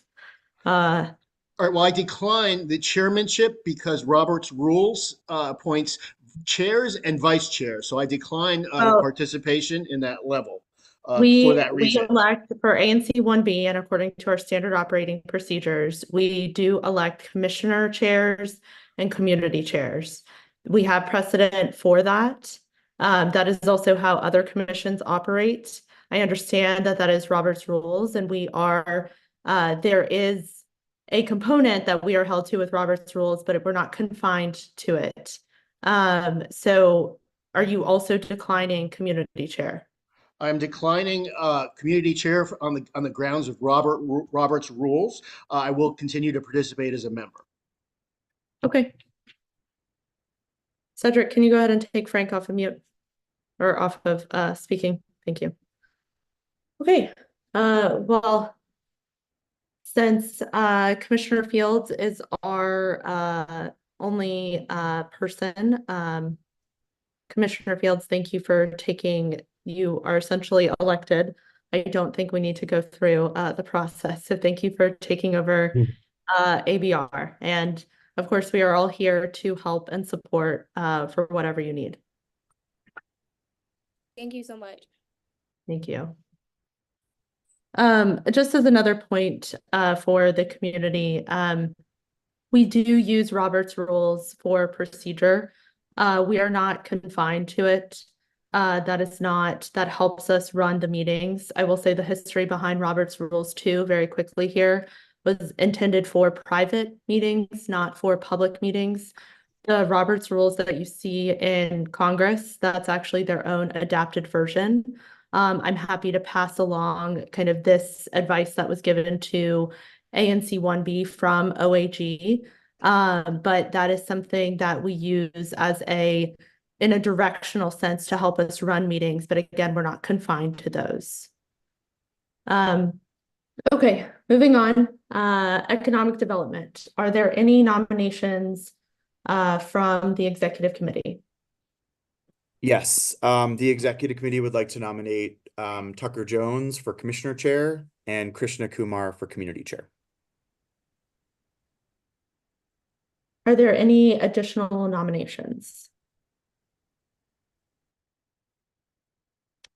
Okay, hearing none. Commissioner Jones, if you would like to say some things, and then Krishna Kumar, if you want to come off of mute, if you want to go ahead and raise your hand, we can take you off of mute to say a couple things. But go ahead, Commissioner Jones. Thank you, Madam Chair. First off, thank you to Vice Chair Handerhan for his leadership on the Economic Development Committee for more than the past year. I'm not sure exactly when you stepped up to serve our community in that way, Commissioner Handerhan, but I'm grateful that you have. I'm looking forward to, if confirmed by the commission, I'm looking forward to continue the work that Commissioner Handerhan and the other members of the committee, including Mr. Kumar, have done to meet the challenges of living in our wonderful and dense neighborhood. I've been to several of the Economic Development Committee meetings so far, and I'm extremely grateful for all the talented neighbors who are lending their time. And if you are a talented neighbor and want to lend your time or want to become a talented neighbor lending your time, please look at signing up for the Economic Development Committee after this meeting. Thank you. Thank you, Commissioner Jones. Cedric, can you go ahead and take Krishna Kumar off of mute?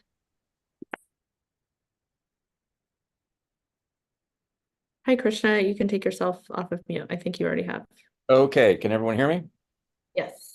Just as a quick introduction, I'm Krishna. I've met most of you. There's a few commissioners that I haven't had an opportunity to work with. I've been a member of the Economic Development Committee for a number of years. One of my longtime goals of being a member is that we can sort of expand the focus of it to really thinking about how to improve U Street, how to bring, economic revitalization to the place where we live. I completely understand that historically we get overwhelmed by the public dispositions. They are difficult, they are painful, and we have to listen to our neighbors. But it is, and that is a reality of the commission's job, and that one that I'm excited to do, especially in terms of 1617. So I'm looking forward to working with the new chair and just continuing, the work that we've done in the last year and learning. One of the things that I've had the opportunity is I've learned a lot from the other people on the committee, and I'm hoping we can continue that going into next year as well. Great, thank you. I want to open it up to any commissioners if they have any questions of Commissioner Jones or Krishna. Feel free to raise your hand. If not, then we can go ahead and potentially elect them as a slate.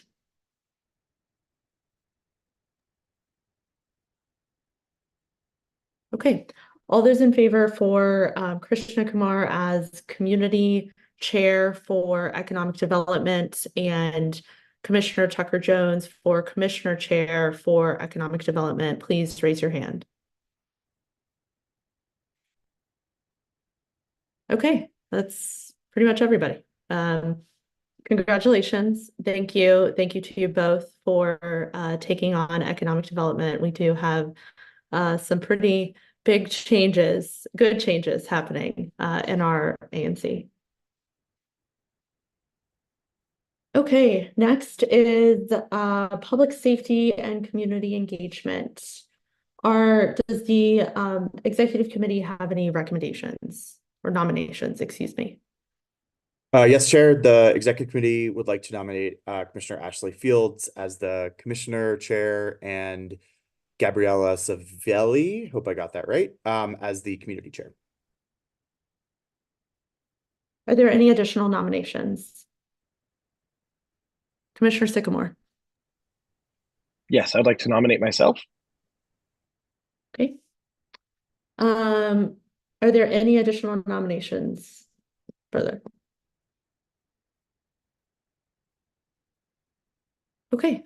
Commissioner Fields, if you want to go ahead and speak on this, and then we'll go to Ms. Gabriella Savelli, and then we'll go to you, Commissioner Sycamore. Yes, Chair. Thank you. I would just say I've been really passionate about working in public safety and community engagement over the past year.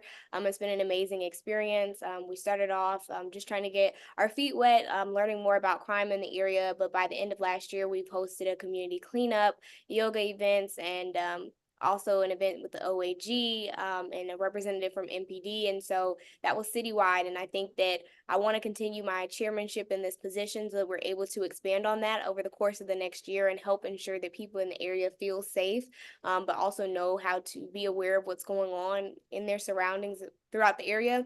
So I'm just really appreciative for the opportunity to chair. And again, I ask for your vote respectfully. Thank you. Cedric, can you go ahead and take Ms. Gabriella Savelli off of mute, please? Thank you so much. Thank you. Can you hear me? Yes. Okay, great. I'll keep it brief. I really am honored to have this really wonderful team. Consider me to be a co-chair. I have been on the committee with Commissioner Fields, and I found it to be something that is anyways natural to me. I live on the corner of Chapin and 15th Street, across from the park, and safety is always a big community concern, definitely here. And I've been doing all sorts of work at the rec center, the community center, the YMCA to the community to get rid of stress, be more calm, and work with the police department to lower crime. And I really feel together we'll be able to do that. One thing that we have had as a common goal as a committee, and it will continue for the year, is to have more community engagement and just get as many diverse people, opinions and input and just togetherness together. So thank you again for considering me, and I'm really honored. Thank you. Commissioner Sycamore. Thank you for this opportunity. I want to really hats off to Commissioner Fields, who has done an absolutely wonderful job this past year.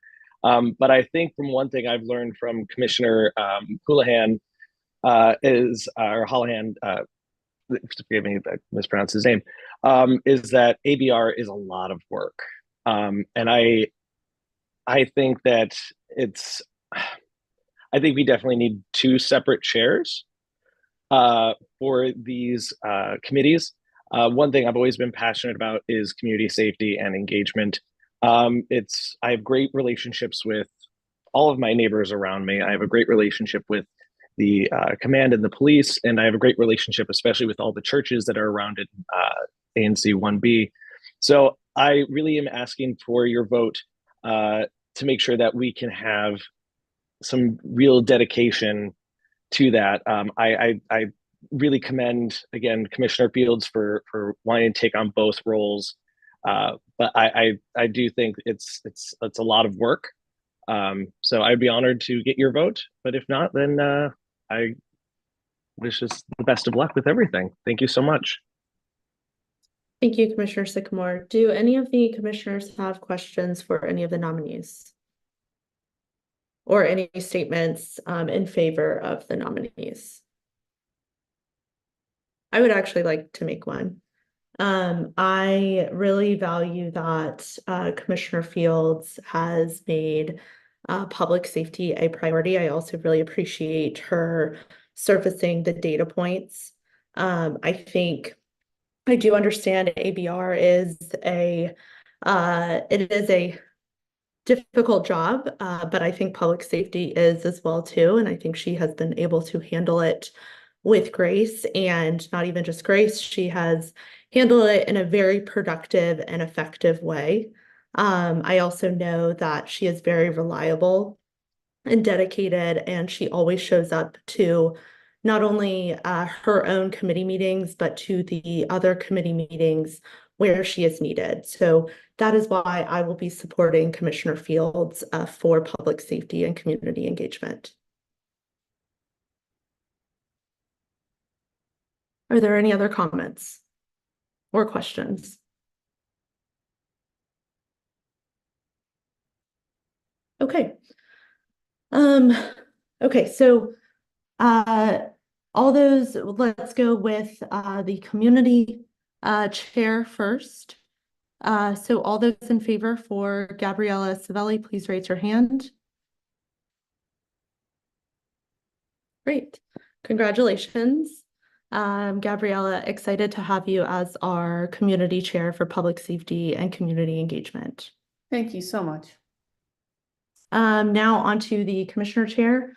So all those in favor for Commissioner Fields, please raise your hand. All those in favor for Commissioner Sycamore, please raise your hand. Congratulations, Commissioner Fields. Thank you for taking this on. Thank you so much. And Commissioner Sycamore, thank you for throwing your hat in the ring. I would still encourage you to stay involved with public safety and community engagement.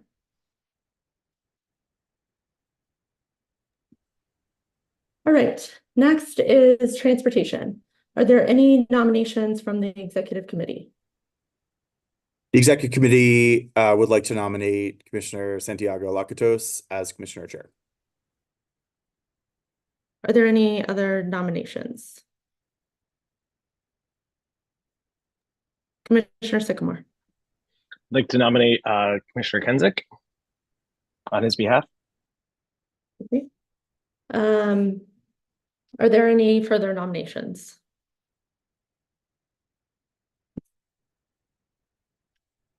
Okay, Commissioner Lakatos, do you want to go ahead and say a few words? And then Commissioner Sycamore, if there's anything that Commissioner Kensick would like to say, if you can vocalize those for him after. Sure. Actually, I'm sorry, Chair. I'm so sorry. I thought I heard you say the wrong one. I withdraw from Mr. Ken for Commissioner Kensick. Wrong one. So sorry. My apologies. All good. Okay, Commissioner Lakatos, if you still want to say a couple things, you're on right now anyway. Sure. Really quickly, I've really enjoyed my last year as a commissioner chair and my year before that as a community chair of the Transportation Committee. Really excited to keep that work going. I would encourage, I don't know if other people applied for the community for chair, if you put the form and you meant to be a member, we want more members, want more continuous engagement on this. There's a lot of really good stuff that we've done so far and they want to keep doing. So yeah, if anyone is interested in that, my email is still in the chat. I'm happy to do that. Thank you for the nomination. Yes, and thank you for stepping up again for transportation. I think you've done a great job on the committee, and I appreciate all of the very thoughtful resolutions that have come out of your committee. So I'm excited to see another year of that. Okay, well, congratulations, Commissioner Lakatos. Another year on transportation. Okay, last is zoning preservation and development. Does the executive committee have any nominations? Sure. The executive committee would like to nominate Commissioner Tucker Jones as an interim commissioner chair. So Commissioner Jones is currently the committee chair, and we received no other nominations from commissioners for this committee. We do think it's an important committee to have a commissioner chair on.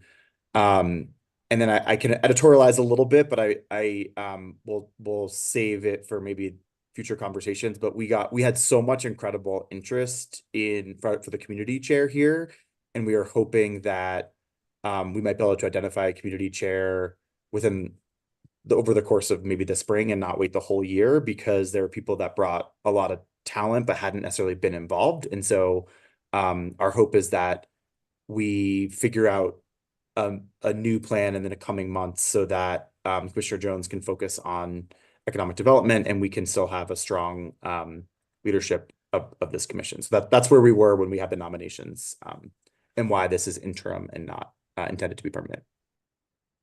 I think the other note, this is, and it's not speaking directly to any of the candidates, but is that this is a somewhat process-driven committee. So it is important for for there to be a commissioner chair and for the commissioner to know what the processes are. Commissioner Jones has been kind of leading on that. And so hopefully with the surge in popularity for ZPD, because it hasn't really been that popular of a committee, to be honest, we're hoping that the people who have applied will continue to stay engaged. So this is not a knock on any of you. It's just we want to make sure that there is a good plan in place. Moving on from that, are there any other nominations? Commissioner Sycamore. Now I would like to nominate on his behalf Commissioner Alan Kensick. Thank you. Okay. Commissioner Jones, do you want to say a few words on this? And then I will go to you, Commissioner Sycamore, for to speak on Commissioner Kinsig's behalf. Sure. Thank you, Madam Chair. I'm honored to have had the opportunity to serve the commission in our neighborhood as the ZBD chair over the past year. I look to hand this off to qualified community chairs as soon as we have had community members who have attended multiple meetings and had gotten an understanding of what the workload is, who are interested in the work. I'm extremely grateful for the work of longtime members who were not able to, who are continuing to serve our neighborhood as members of the ZPD committee, but because of other obligations are not able to stand up for the chair role. A note for people who may be considering joining the ZPD committee, as Commissioner Handerhan said previously, ANC 1B's standard operating procedures limit the number of people from one single member district. We have a lot of people from Commissioner Handerhan's district, and I expect that with the zoning change, that is the application for zoning change that's in question near Howard University, there will be a lot of interest from 1B01, the LaDroit Park area. Your interest is always appreciated, but I would especially encourage people from other parts of our neighborhood to apply to the ZPD area, the ZPD committee.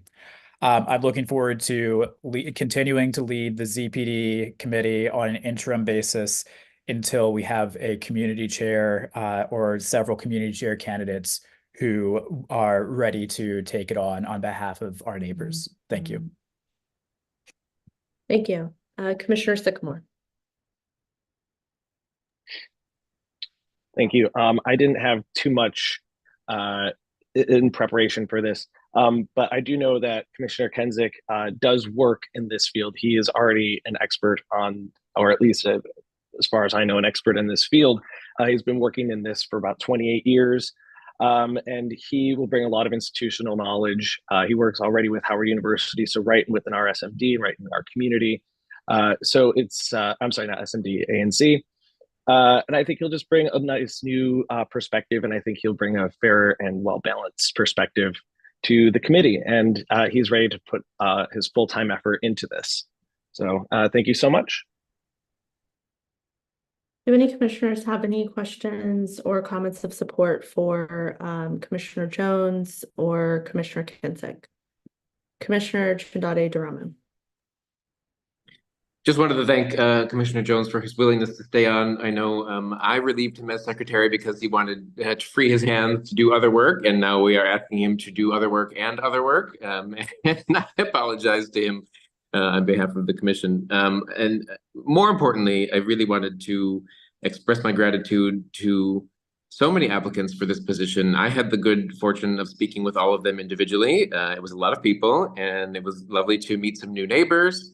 And I was very impressed with the qualifications that they all brought. There's people with engineering background, cartography background, people who have served on municipal commissions before, people who work, directly with zoning applications and development review. I think there's so much talent, and I really am just very enthusiastic to see who rises to the top and shows leadership and hopefully applies again, I assume in a few months when we reopen the application process for the chair. So I just want to encourage them to do so and stay involved. And I look forward to interacting with them, hopefully very frequently in the coming months. Thank you.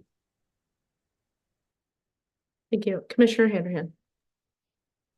Just quickly reiterating a couple points. One, amazingly stacked applicant pool for this one, so thank you.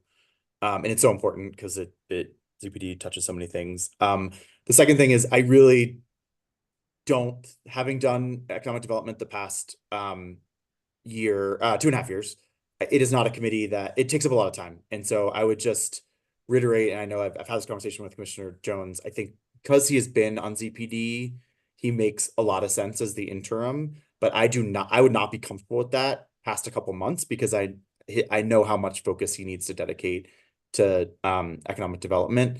I don't have as much knowledge in other commissions, so or committees rather. So I'm just speaking to what I know there. So I really do think that a new plan, needs to emerge. And I think it could be another commissioner in a couple months, as well as another community member. But I think Commissioner Jones, because he has the continuity, is going to be why I'm voting for him tonight. Thank you. I have a comment, and I think we're still working on our timer, so I will keep this quick. I think I will be voting in support of Commissioner Jones on an interim basis because he has always stepped up anytime anyone has asked him for support, whatever it's needed, even if there is a disagreement. So I appreciate his unwavering, steadfast support. And I think this just like Commissioner Handerhan said, this continuity will be very beneficial for this committee, especially with a surge of new members. So that is why I will be voting in favor of Commissioner Jones. Are there any other comments or questions?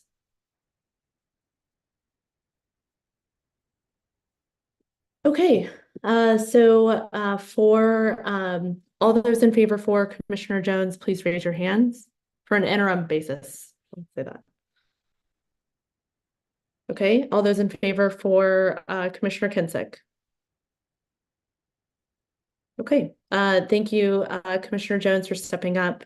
Commissioner Sycamore, if you can reiterate, or if Alan, if you are watching this after, would strongly urge you to keep staying involved with this.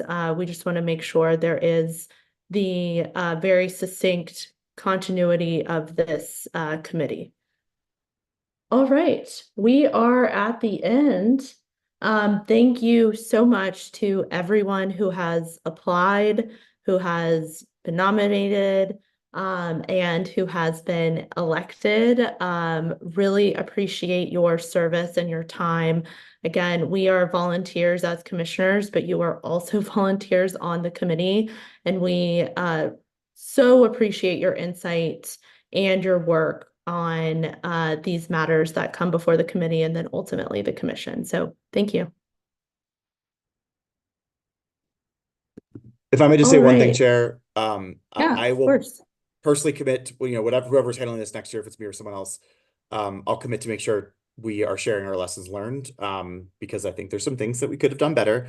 But I do think the swell of community interest is excellent. And tomorrow I'll be sharing all of the submissions with the committee chairs and really encouraging them to find a role for as many people as possible. Because like I said, it was a really stacked group, and I can't wait to work with them.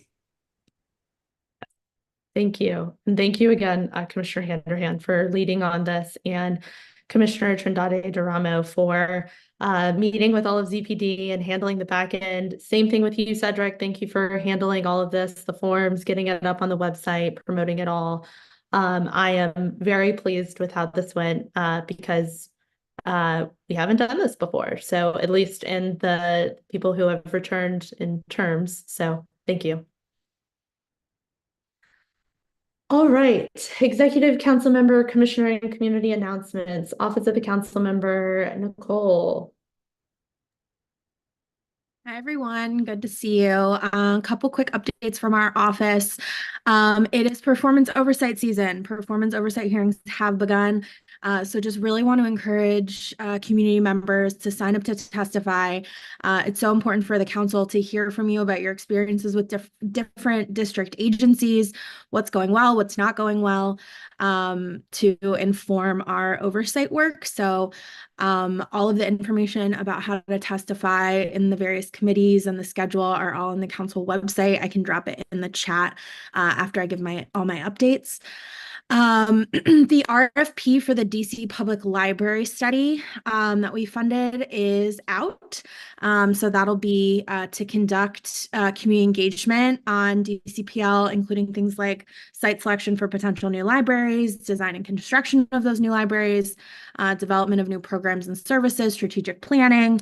So that'll be out, and we're hoping that that process moves quickly. It's very exciting.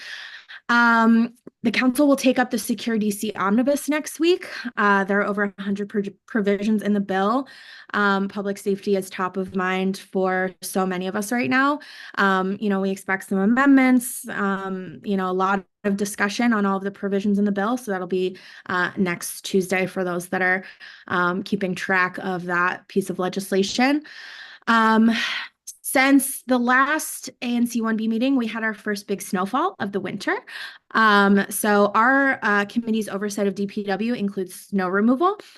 So please feel free to reach out to us if you experience any issues that you think we should know about on snow removal. We were really trying our hardest to use our communications channels to keep folks informed about what's going on and what resources are available. So please feel free to reach out to us if there were any issues we should know about that maybe we can work with DPW on before any future snow.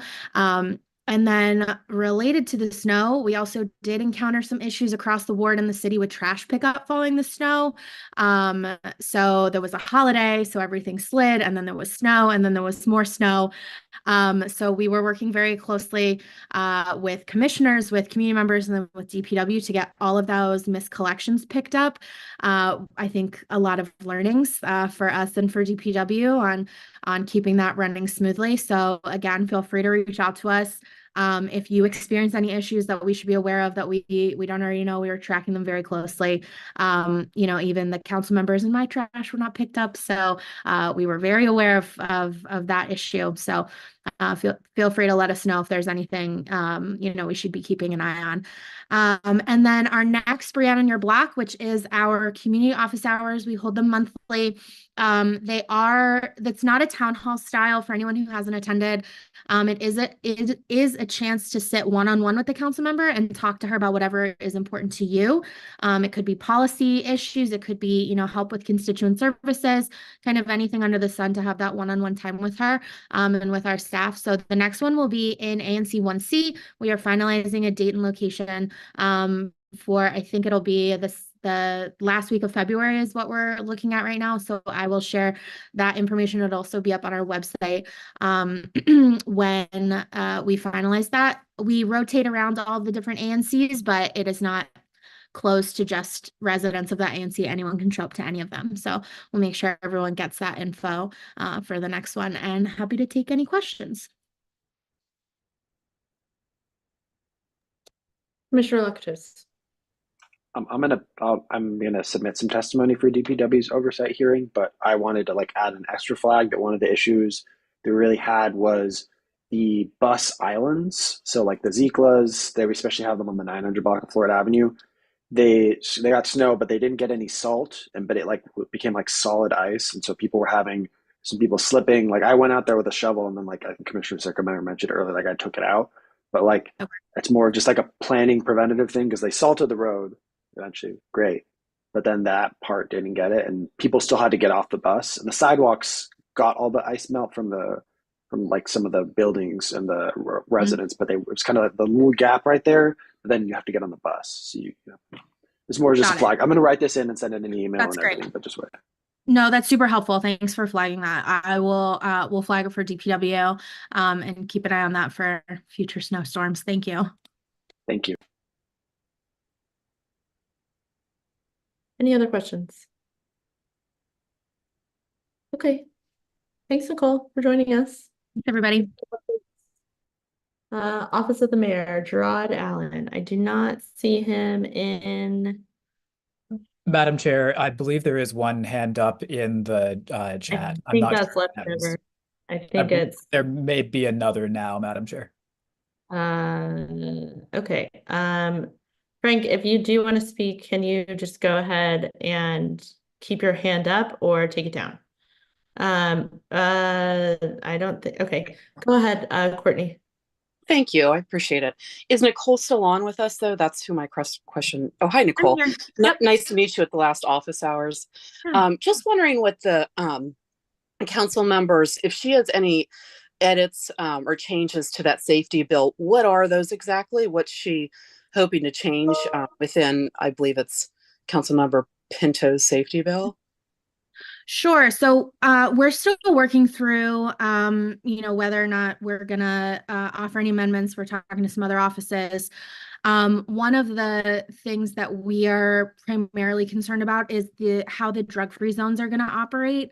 The thing we're concerned about is for folks who receive social services in certain areas that may be declared drug-free zones, making sure that their access to social services and human services is not disrupted, because a lot of these locations are where they go to meet with their social worker, with different outreach workers. So we're just trying to really look at just the operation of how that'll work, to make sure that folks experiencing substance use disorder are still receiving those human services components. And then, we're still talking about a few other issues we may want to add. We have a few public safety bills that may or may not be appropriate to try to incorporate into this. So we're still working through that. But the drug-free zones ones is kind of the biggest thing we would maybe perhaps look to tweak. But really just how the operation of it and how it'll work. And how is police recruiting going? What's her current kind of perspective on that? Sure. So one thing we are working on in our office on police recruitment is we have a bill to expand the cadet program. And so, that's our homegrown police force, to expand the age range and the salary for the cadet program to make it a more attractive program for folks to participate in, especially our young people. We did a visit to the cadet program recently. I attended with the council member, and it was really incredible to see some of the young people that are participating in that program and want to serve their communities. So that's a big focus of our office. But there's a number of challenges that the police department is facing in recruiting right now. So we're kind of thinking through all of our options on how to support MPD and support their recruitment of officers. But the cadet bill is one of our big focuses. And lastly, thank you so much, Nicole. The Attorney General had some comments at that Hill Center event a couple days ago, and I was just wondering if the council member has any commentary on that. There seems to be a lot of noise around his positioning during that event. Thank you very much. I don't that I could share today, but I'm happy to connect with you offline. If you had kind of a more specific question on any of the things that he mentioned, or any specific things you'd like us to respond to, I'd be happy to connect with you. Thanks very much. Take care. Thank you. And I would strongly encourage community members too, if you have questions for the council member. One, this is obviously a good avenue to ask, Nicole, and thank you for joining us, but to also attend the Brienne on your block, so then you can communicate with the council member directly as well too. Okay, thank you, Nicole. I don't think Commissioner Jones, I think this is a leftover hand. Maybe it's a Frank. I saw it go up and down, Madam Chair. I believe that means that Mr. Chauvin wants to speak. Okay, Frank. Cedric, can you take Frank off of mute? Thank you. Is Nicole gone? No, she's still here. I'm here. Good, I stayed until the Hi, very end. Nicole. Great, thank Hello. you. I've said this before, but 7th and T Street Northwest has gotten horrendous, worse. People that have lived in the neighborhood for 20 and 30 years have never seen it so bad.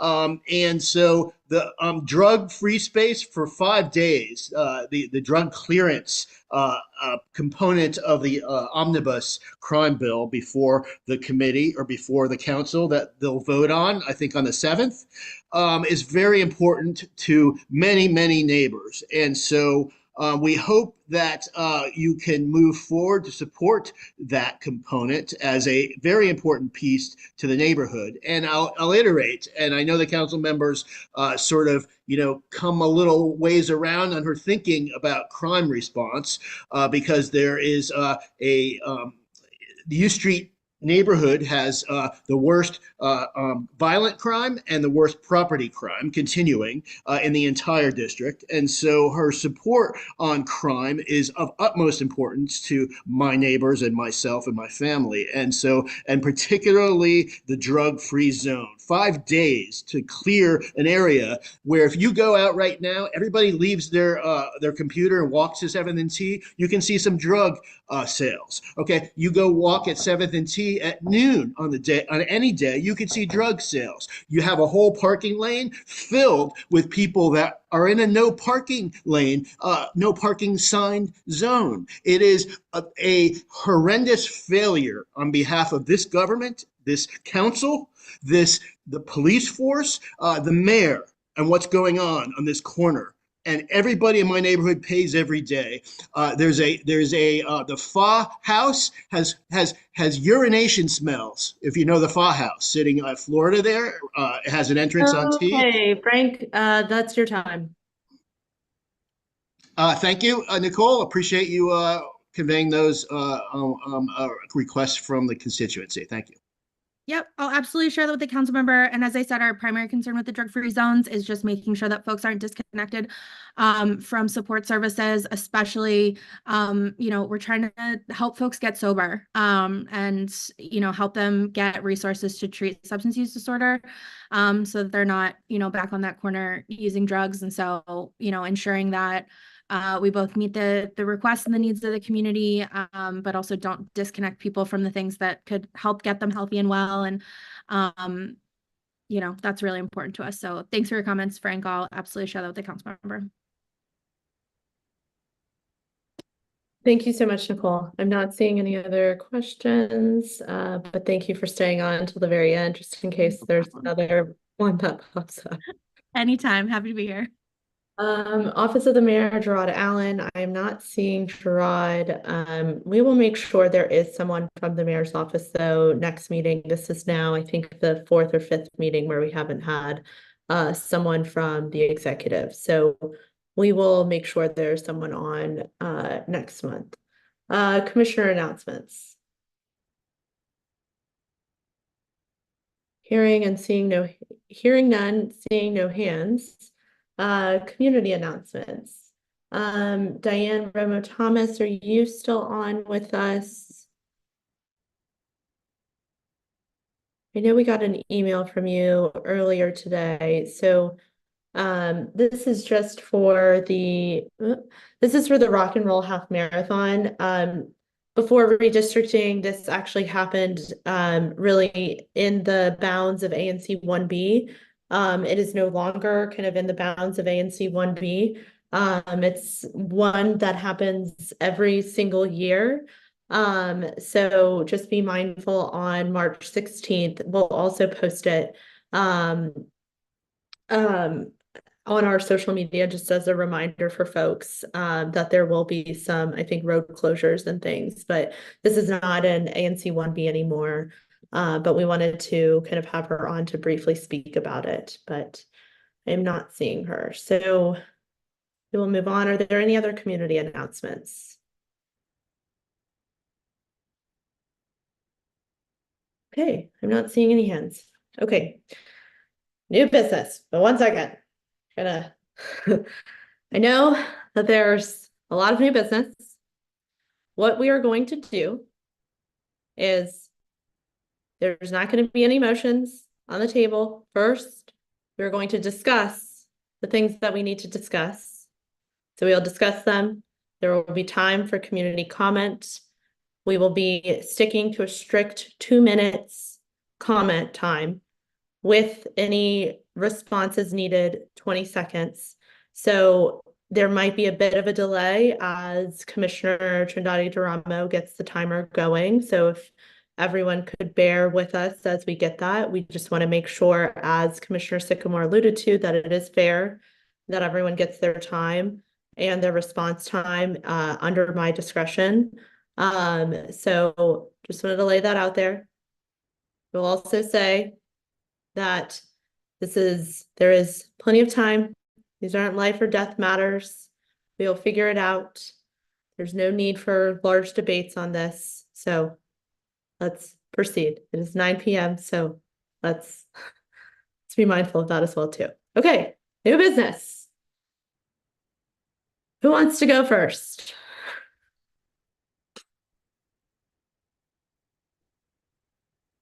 Do we have no new business? Commissioner Jones. Madam Chair, it's come to my attention that the meeting that ANC 1B held on October 5th, 2023 may not have been held with proper public notice. Because of that, the votes that we took at that meeting may not be considered valid. I would like to preview 3 items of business in order. One is we voted at that time unanimously to support a property changes at a property at 1235 W Street Northwest.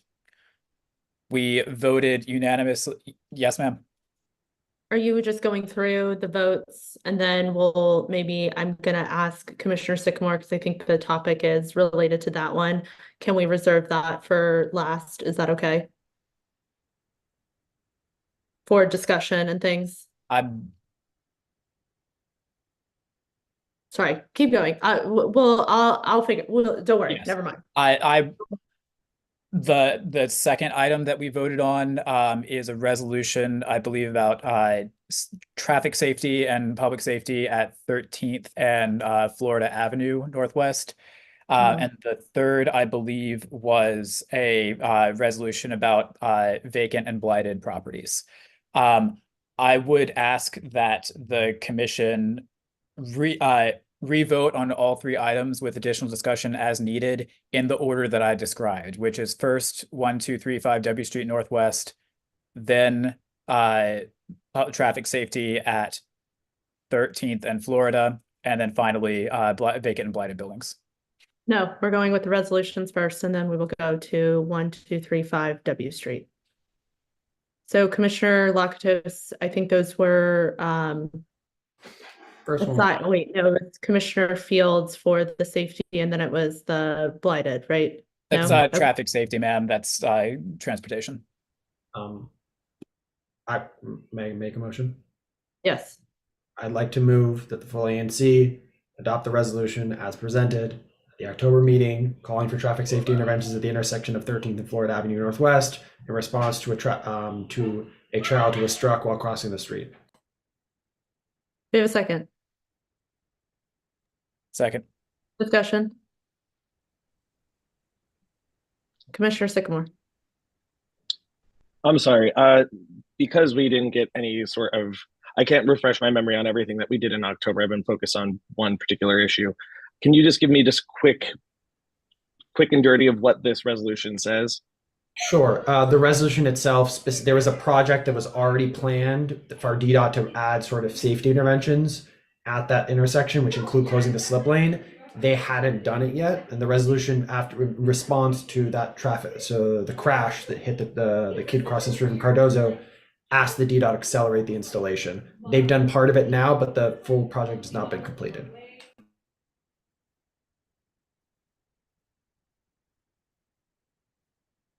Any other comments? Okay, all those in favor? Opposed?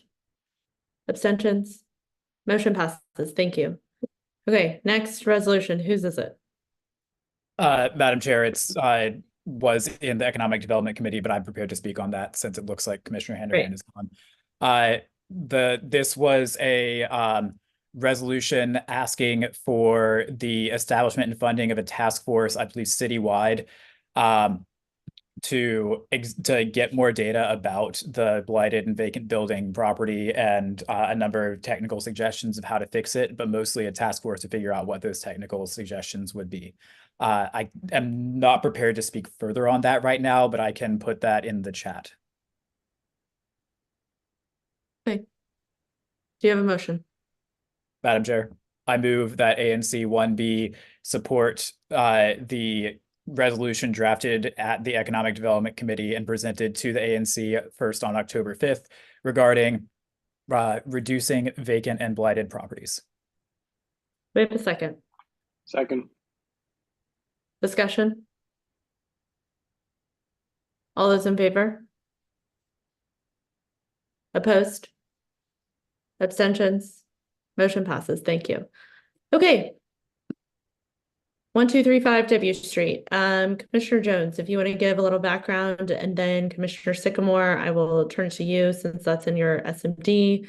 And then we will open it up for discussion. Sure. In our September meeting of the Zoning Preservation and Development Committee, a developer who is seeking to redevelop a property at 1235 W Street presented about changes that he intended to make. At that time, the major concerns were with regard to some historic preservation, basically, and whether a lower panel on one of the sides of the building ought to be glass or ought to be not transparent, fully opaque, an opaque material. There was in general there is support, and at our meeting, which may not have been properly held on October 5th, we voted in favor. I understand now that there are additional concerns that some people in our neighborhood have raised. And to that end, I move that we suspend the rules for 5 minutes to allow the developer to present the plan, so that we all have a refresher on what is being discussed. Second. I have a point of order. Discussion. There's a point of order, ma'am. Commissioner, discussion. I'm not acknowledging it. Ma'am, that's out of order to not acknowledge a point of order. I don't have to. It's not out of order. What's your discussion point, Commissioner Sycamore? Point of order. Do we have to actually vote to rescind this vote first before we move on? Nope. So we strike it from the record? Nope. May I ask why? We do not need to rescind because it was already invalidated based on your findings. Okay, wonderful. Thank you so much. I just want to put that into the record. Thank you. And would you like any sort of... So just another quick point of order. All those in favor? Madam Chair, could you please repeat the motion? The motion is the adding or eliminating the rules for the comment time for 5 minutes for the developer to present. And I believe Commissioner Lakatos seconded. We are now all those in favor. Opposed? Abstentions? Motion passes. Okay. Can the developer please raise their hand, and then we can allow you to speak. Actually, because I think you might need to present. Cedric, can you please, I'm sorry, Sean, we will need to take you off and then promote you as a panelist. Sorry, I should have clarified, Cedric.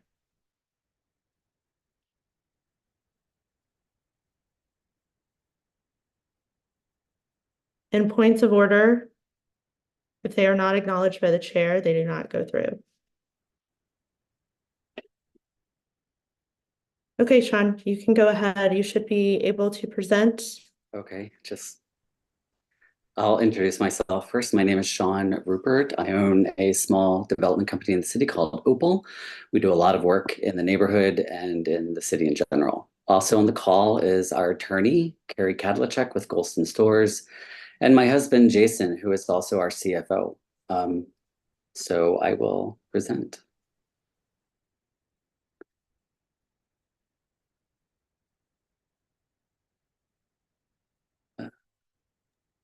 You should be able to if you press the green button at the bottom. There you go. Okay, great. So first, just let me start with the as-built, what's there now. Can you see the existing house? Are you able to make it a little bit bigger? Yep. If you double click on the top toolbar, yep, there you go. Cool. So this is the house that we're talking about at 1235 W Street. You can see that it's been adjusted over time many times on this front bay window that was there in the 70s, 80s, and 90s and then gone.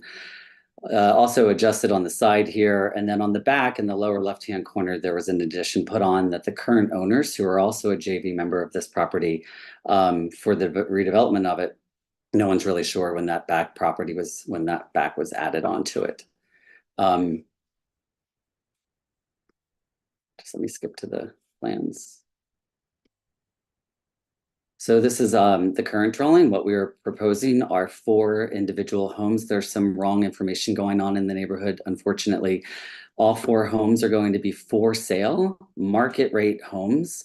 I've actually unfortunately spoken to 2 neighbors that were in support of this project that will not speak publicly or even write an email because they're a little they've been inundated by their neighbors lately. So it'll be 4 vertical homes, one right here on the front, another in the middle, and then 2 more on the end. We are going to the BZA to get this rear corner filled in, which I'll show you.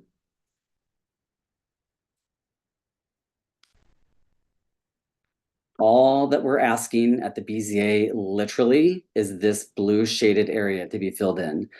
There is a precedent case that our attorney Carrie has found in the last 18 months in the city, relatively close, the identical BZA request. So we're meeting again with the Office of Planning on Monday to reiterate 4 or 5 of our issues that were not covered in their letter. There's also some other misinformation in the neighborhood. We are not adding any doors to the front or side. There's 1 front door now. There will be 1 front door in the future. There's 1 front door here on the side on 13th Street. There will be 1 front door there on the side in the future. This door goes into a little vestibule that'll go into 2 individual homes, one on the left and one on the right. We are adding a door onto the back for this rear unit here. I don't think you care about the floor plans, but it's 1 level underground, 1 main level, and then 1 bedroom upstairs. So we'll sell them as a 2-bedroom condo. And then roof decks that, I'm sorry, I'm not making it big enough to hide my screen. And then roof decks that cannot be seen from the street.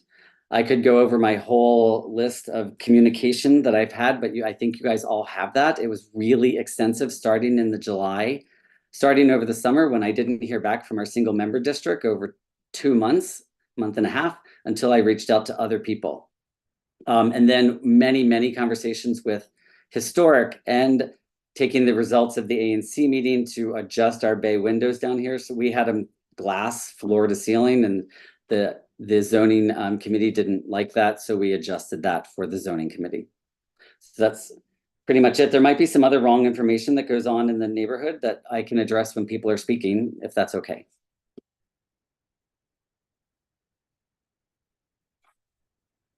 Sorry, I was on mute. Yeah, we will keep you on, but I will probably call on you to maybe answer those questions, just because to keep it, kind of keep the boundaries up. So you have a little bit more time. Is there anything else that you would like to share? I don't think so. I think unless Carrie has something to add, I might have missed something that was important. Cedric, can you go ahead and take Carrie off of mute? Carrie, you should be able to speak now. Oh, thank you. Sorry, my camera doesn't seem to be on. That's okay. I think not sure why. Anyway, I'll figure that out. But I think Sean cut everything. But I think more importantly, I'll be available to answer questions. And Sean, like Sean said, correct any misinformation to the extent that there is any brought up during the discussion later. Okay. I think what's happening is that Cedric, he might have to demote you and then re-promote you as a panelist. So if you can go ahead and do that, Cedric. Okay, Sean, can you go ahead and take this off the screen? Oh, sorry. Okay. Commissioners, do you have any questions as he takes this off?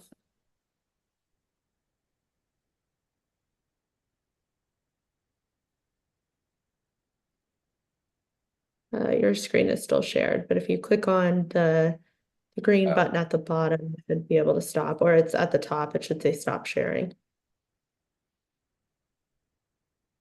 Sorry, and I see your hand, Commissioner Sycamore. Okay. Go ahead, Commissioner Sycamore.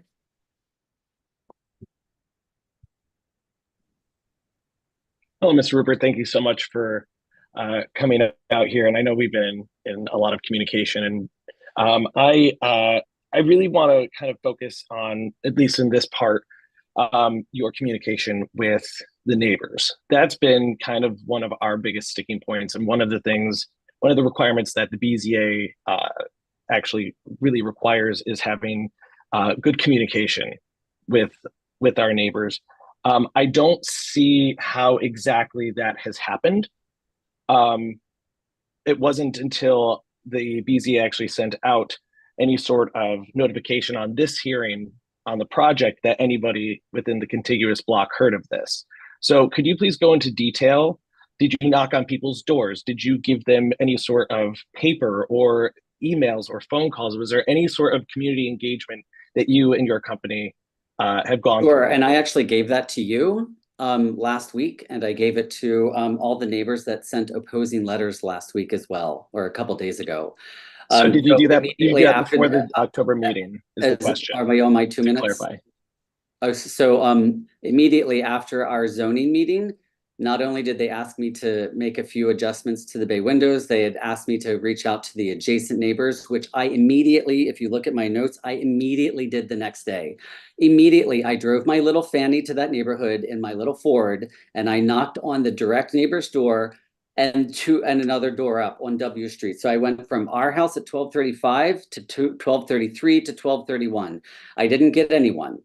Then I went to the people in back because they're actually the most affected by anything. I didn't get them. I dropped a handwritten note. It's on my notes. You can see all the dates that I did that. I wrote a handwritten note. I put it in their door slot. I knocked on the door. I got their phone numbers from the people that own the house 1235, and I texted them many, many times, and I didn't get any reply. So eventually I got in touch with the adjacent neighbor. I also, in my packet, I sent every email that I had between me and the adjacent neighbor. And I met him there at the house for over an hour. I had our structural engineer come in because he's worried about a crack that is shared between our walls. I paid $800 for our structural engineer to visit his home. And then I had our architect talk to him as well. I can't go into details about my conversation with him or someone else further up on 13th Street because they said they support the project, but they won't write a letter or be on this call because of neighbor harassment. They didn't use the word harassment, I did. So that's kind of scary and weird. So anyway, I did that immediately the next day. Then I posted the sign for HPRB as requested. I can go down my list. So in June, started my historic conversations. July 24th, I reached out to you. You didn't reply. I reached out to you August 8th. You didn't reply. I reached out. Then I finally got Larry and Mr. Tucker. They've replied. They told me what to do to get to September 11th meeting. I did that. And I'm getting flustered because this never happens to me in the District of Columbia. I have such a great reputation. This is making me shake. So on September 11th, I went to that meeting. The next day, if you read my notes that I dropped off, the next day, I started reaching out to everybody immediately. The vote went well, but apparently it wasn't noticed properly.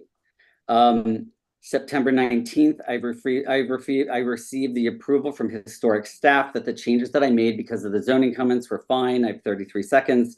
October 5th was our next meeting for the ANC. That was done wrong, but I got a full vote. HPRB posting happened on October 5th. That was in the notes that I left for everybody. That was up for 30 days. October 8th, the HPRB required letters went out to the neighbors that HPRB gave me their addresses. That went out, and there's a copy of that Word document. My mouth is dry because I haven't stopped talking. October 12th was that HPRB letter. And then, Carrie, when did we get, you sent the neighbors, the 200 feet neighbors out, and that went to the Office of Planning. And Carrie, when did that happen and how many letters went out and what date was that? The Office of Zoning on October 3rd sent out notices of the BZA hearing to everybody within 200 feet. On October 3rd, those notices were mailed. October 3rd. So they should have had it. And actually, yeah, they should have had it by the 5th. Sean, I'm gonna stop you, not not because, I mean, you can keep going. I really appreciate your thoroughness and your detail on this. Like, I think this is, I mean, above and beyond. I served as ZPD chair a couple years ago, and this is definitely well beyond what any developer for a change like this. So I'm just gonna stop you Thanks. because we're also way over time. Thanks. So if you might maybe grab some water. I don't know if there's any questions for Carrie. But do any other commissioners have questions? Okay, Commissioner Sycamore. Wonderful. Thank you so much for that detail. So I guess I'm wondering, are all of the neighbors around me lying to me? Are they just putting this up for argument's sake? This because they oppose the project? I'm wondering where that rationale is. If you've made all these attempts, why were they not coming to these meetings before? So I'm just wondering where that is. And also, just for the record, I believe the Office of Planning has denied your has not given a good recommendation to the BZA. And you can shake your head, but I just talked to them today, and I have a copy of that if you'd like me to read it out to you. No, you used the wrong word. It says denial. The word is denial. And also in all of your recommends denial. Is that correct, Mr. Sycamore? Yes, that is correct. Recommends denial to the BZA. And in every, and also just one more quick point that you said it's not apartments, but in every single document that you've had submitted, and I'm looking at your record here, through it's every single one of them says apartments. So that's one of the biggest clarifying points that the neighbors want to know. And as far as I know, as far as the Office of Planning, they have recommended a different variance for you, whatever it may be, but they don't agree with the four. Is there a question, Commissioner Sycamore? So I guess okay, yes, you're right. Thank you so much for keeping me in line. So my question is, why are neighbors now coming to me now, as opposed to coming when you have supposedly said that you've notified them in good faith efforts? Do you want to start my clock? So there were 3 opposition letters. The first on W Street was the house right next to where I stopped knocking on doors. Like I said, I went to 2 houses next door. I didn't think the third one needed to know any more than what the ANC should have put out, or I stopped at the second house for such a minor adjustment that we're not popping up the roof and we're only covering the second floor where the first floor is. So it's not this, we're not building a huge apartment building here. The other opposing letter was 13 houses away on W Street. The home on 13th Street that wrote the letter was also 1 house next to where I stopped knocking doors. That's what happened. But they did get this the Office of Planning letters. They should have. I circled their addresses for you on that letter, on that list of addresses. It is recommended for denial. They're not lying. They're not lying. Nobody's lying. I mean, but they had wrong information. They're not rentals. Carrie can answer this question better than me, but the Office of Planning calls apartments and condos relatively, they use those words relatively interchangeable, I believe. But I'm here to clarify that they're for sale condominium homes that will be sold. One of the neighbors adjacent to the property he was told that they were going to be Airbnbs. And so there's misinformation out there. And after I can clarify the I'm sorry, Commissioner Sycamore, go ahead and let Carrie speak first. Yeah, I can clarify the apartment question. So it's a zoning technicality. So apartment use as a zoning matter is just multifamily. It doesn't speak to whether it's rentals or ownership.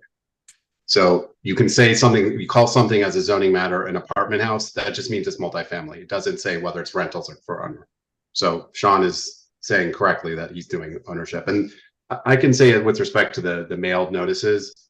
It's my experience, and I've been doing this for almost 17 years. The mailed notices that people get from the Office of Zoning, they often ignore them and throw them away. So that's most likely what happened here. And do we plan on making any sort of adjustment after the denial, or working with the Office of Planning to adjust any sort of concerns that they might have? That's what we're trying to work out with them when we meet with them again. Okay, I'd love to be kept in the loop on that. If that would be fantastic.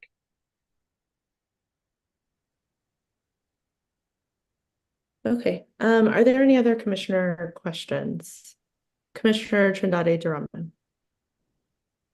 Two questions for Mr. Rupert, and thank you for your many efforts in coming tonight. The first was that matter about the neighbors, 3 doors down, whom you did not visit. I just wanted to clarify that that wasn't discretionary on your part, right? There's the rule is a 200-foot radius, and you complied with that, is my understanding. That's question number one. And then question number two, I think there was a perception that there was a procedural flaw, because, as you said, the historic preservation notice went up on the building on October 3rd, and this commission had a meeting on October 5th, and neighbors felt like that wasn't enough time. But my understanding is those are separate processes, right? If this commission considered the matter on October 5th, that would have meant that it had passed through the zoning committee at its September meeting.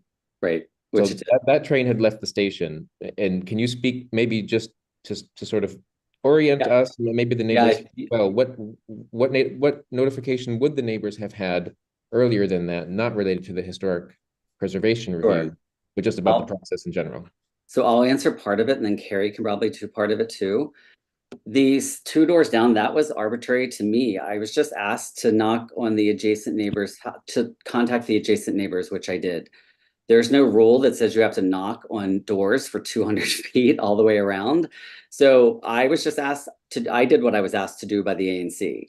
The 200 feet thing, that's a whole nother ball of wax. That has to do with the Office of Planning and the BZA. And you're also conflating the HPRB posting with the ANC date. And I think that's where the neighbors might have gotten a little confused too. And Carrie can probably speak to the last 3 items that I just talked about. Yeah, it does seem that there's some confusion about the different parties and the different dates. So the ANC notices their own meetings, and they're responsible for noticing their own meetings. The applicant's responsibility is to engage the ANC. That is what the regulations require. And typically the applicant follows whatever the ANC directs them to in terms of reaching out to neighbors individually. And that's what Sean did. There is also the separate matter of the HPRB hearing and the BZA hearing. Those processes send out their own notices. So the 200-foot radius thing is for the BZA hearing, we provide a list to the Office of Zoning of everyone who owns property within 200 feet. They then send out those mailed notices of the BZA hearing, and those are the notices that the Office of Zoning mailed on October 3rd. I wasn't involved in the HPRB process. I don't know when they mailed their notices, but they also then mail notices to property owners within some certain radius. I don't know what that is. So you feel that there was a good faith effort made to contact? Commissioner Sycamore. Sorry. No. Are there any other commissioner questions? Commissioner Trindade Duraman, do you have any other questions? Yes, please. And just to follow up on that, so if there were, we don't know, if there were a flaw in the notification coming from any party, HPRB, Office of Zoning, that matter, and I'll direct this question to Commissioner Jones, who was chair of the ZPD committee at the time. Should that be raised here, or is another body better equipped or legally made, given the responsibility to judge the correctness of those timelines? I don't remember ever having a meeting here where we're looking at the dates that things are mailed and trying to gauge whether it was legally done. I will also, I will just, I think briefly answer that. And I think, one, I think something to stress, we're not a judicial body here. Like we don't judge on this. Like we simply provide recommendations and our influence and weight to different bodies like BZA or the Zoning Commission. So we can also absolutely recommend and say we've reviewed this, but we defer to BZA to make the ultimate decision. They are the determinants of this. They decide, they say yes or no if you get this approval or not, this variance, or excuse me, I might not be speaking in the correct technical terms. I will also say there is no legal amount requirement for engagement. Yes, the 200 radius people do need to be notified. That is pretty standard, but there's no like, okay, you must reach out to X number of neighbors. You must reach out to, this many and in this way. So that is not a requirement, and I get it. Maybe that should be, but that's not what is in front of us today. So, I think we need to be mindful of that, and that look at, the information that is provided to us. And I will say too that the ANC, we made a mistake. We made a compliance and procedural mistake, and I apologize for that because that was on us, and that shouldn't be on you all. And I'm sorry that has fallen on you all in this circumstance. Commissioner Kinsick. I'm sorry, I'm not able to join tonight until now. I'm not feeling that well, so I apologize to the people and also to fellow commissioners. I wanted to get to this part because I feel as though when the information was provided back in October, and the information I read from Mr. Rupert and the people that were in favor of this, it seemed as though he had cherry picked on who he liked to get in agreements with. Whereas I've been to 2 meetings of 6 to 12 people in opposition of this who have had many questions. And, if we go back to precedent, Chair, a couple of months ago, Commissioner Jones wanted to change a name, not him personally, but Camille's neighbors. And you said it best when you said, was there enough notice given to the people in the area, enough questions asked about the name change? So if we're talking about a name change question back a couple months ago, yet we're now asking about an adjustment to an actual building or property, I think that we should follow our precedent. We just said a couple months ago that you stated when we had decided to hold off on the vote regarding Commissioner Jones' request for changing a name in the area. So it's just something we should think about, because from what I understand, talking to several of the different neighbors in the area, and I mean immediate neighbors, they had no clue. They didn't have any clue until Mr. Rupert caught wind to Commissioner Sycamore's questioning, and that's when he started knocking on their doors that same day to I guess make them in the loop or basically tell them this is what's being done. So I just think that we should Was there really. a question in there? Oh, yes. Please don't interrupt me. It's not really fair. I try not to interrupt you. The question is why aren't we? Excuse you? Excuse you. I'm sorry. I didn't hear what you just said. I am well within my right. Do you have a question for Sean? I understand you're within your right, but you should be polite and start treating people with respect. My question is very simple. Why are we following a precedent from 3 months ago? Why are we not following that same precedent? Is that a question for you, Chair? Is that question for me or is that for Mr. Rupert? Because we are asking Mr. Rupert questions. Well, it's a question to you because you said a couple months ago when we were looking to change the name of streets, simple street name signs, that Commissioner Jones did not have the all people involved, all the letters he had at the time to name the street XYZ were all in favor, and you stated that we should go back and make sure that people are all aware, mailing, knocking on doors, calls, all that good stuff, so we could then make a determination whether or not this was fit. Do you recall that, Chair? I'm sure you do, because you see these recordings are being recorded. Yeah, I mean, anyone can go back and review the recordings. I do recall that. I think it was a very different project. I will also note that Commissioner Jones was involved in the beginning. It seems like there was a miscommunication between Sean and Commissioner Sycamore. So yes, I do recall that. I will say it was a very different project. It also involved public space. And Commissioner Jones went back and did his due diligence and organized that, and we were able to vote on that. This is different because it is a procedural matter that we messed up. But if you recall, everybody was in support of the project. We had the information in front of us. Each commissioner can vote how they wish tonight if there's a motion on the table, and we will go from there. I don't think anyone has voiced their support or another conclusion. So I would advise you to take care of yourself and to take a deep breath instead of accusing me of a matter that is very different. Commissioner Jones. Chair, I'm sorry, I'm not done yet. Commissioner Jones, no, you've used your time. I waited for you to finish speaking. I waited for you to finish speaking. You have used your time, Commissioner Kinsick. You have I'm used your following back time. up with your time, You have telling me used to. your time. You Chair did Harris. say earlier that there was going to be, if there was a direct, they would have At 20 my seconds for discretion. rebuttal. At my And discretion. that's why I asked No, earlier you why have you used would your actually time. do that. You did not do.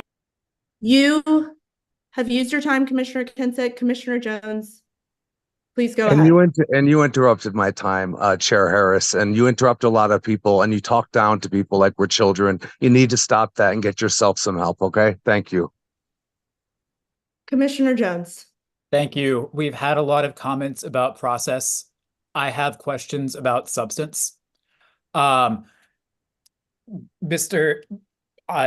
Mr. Secretary, would you mind pausing while I ask Mr. Rupert to pull up the diagram again, showing exactly what part of the variance, like what the variance covers? Thank you. I appreciate your discretion there.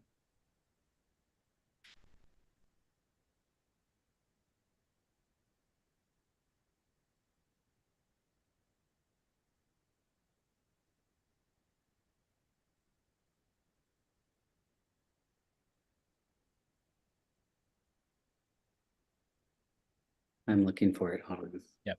Okay. While you're doing that, I'll go ahead and ask my question. I recall one of the questions that I've heard neighbors ask that I am interested in the answer is about the trash pickup plan.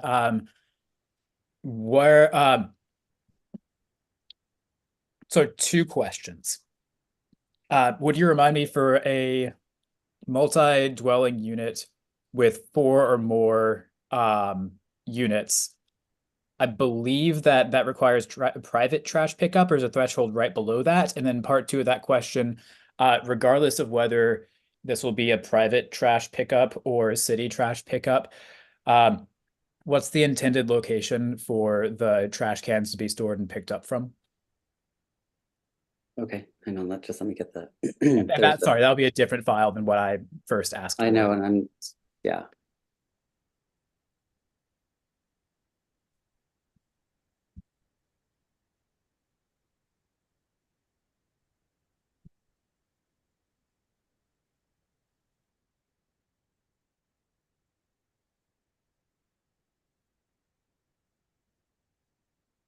Sorry, it took me a while. Yeah. Can you see what my screen? Yes, I see your screen. Thank you. It's the area of relief, and why I would have only knocked on this door to the left and maybe one to the left. But I did this door because they're really the most affected. They're actually another level taller. And then I did these 2 homes here because literally we're not popping the roof up, and we're adding this, which is it's already filled in here. There's already a building here. It's 190 square feet of relief. So I if I'm wrong, then I honestly thought that wasn't an apartment building of 400 houses. So that's why I did that. The trash is going to be right back here. You don't have to have 4 toters for each person. They have dumpsters of all different sizes. They have a petite dumpster that's only 4 by 8 that'll fit back there. There's all kinds of solutions to trash nowadays. And actually, if you look at the trash that's on the 12th Place alley, I took a photo of it. It's how anyone that lives there can complain about that we have room for it to be on our property.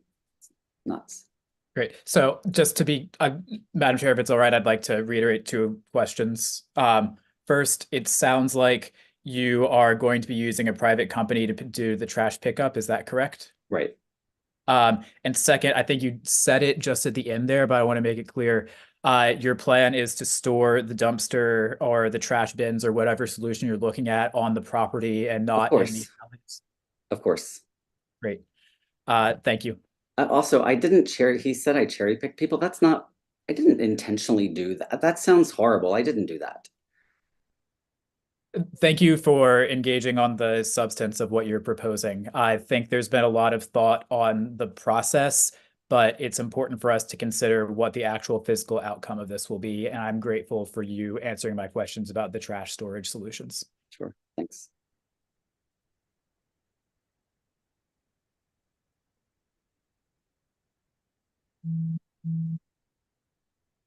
Are there any other commissioner questions?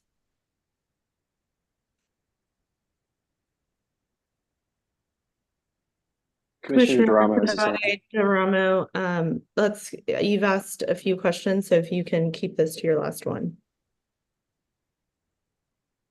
Sure. I just wanted to press on the point I was making before when I was asking Commissioner Jones, the chair of the zoning committee. I appreciate focusing on the substance, but I'd want to push on that point about the process. It is correct to say, right, that there was a sufficient standard normal review process in committee, and this was duly approved, and that meeting was noticed, and there was time for community feedback. Yes. Madam Chair, may I respond? Yes. Yes. So there's Mr. Rupert is correct in that I advised Mr. Rupert to, I had seen how in previous votes, some commissioners asked before the vote, are the immediate property owners aware of what's going on? And I advised that I do not control the votes of other commissioners, but it may be to his advantage to do some of that legwork in advance. That is not a legal requirement. Mr. Rupert went beyond, and whoever else is working on his behalf went well beyond the legal requirements at that point. The ANC zoning preservation development meeting was properly noticed more than 7 days in advance. Mr. Sycamore was aware of that meeting and aware that this item would be discussed at the ZPD committee. And I can check the records, but my awareness is that he was not in attendance. I did not receive any questions or concerns from him or from any other neighbors in the area. We also had a meeting that was not properly noticed on October 5th of the full commission. And despite that, at that time, the ANC voted ultimately extra legally to support this, and there were no significant concerns. Everything else that is being described sounds to me like it complies with the law, but regarding public notice, but I'm not an expert. If someone has reason to believe that the law was not followed, they should bring that up individually at the BZA hearing. But the ANC, I am not equipped, and I don't believe any commissioner is equipped to make calls about what is and what is not legally proper notice. Thank you. Okay. Sean, can you go ahead and take this off the screen, please? Are there any other commissioner questions? Okay. Sorry. Moving on. I have one more, Madam Chair. Wait, 20 seconds.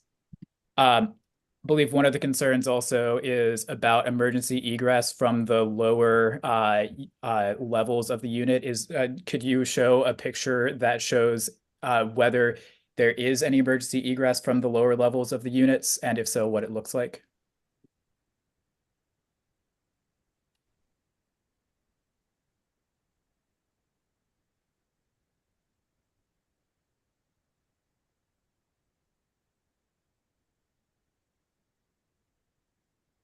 So this is our civil engineering plan.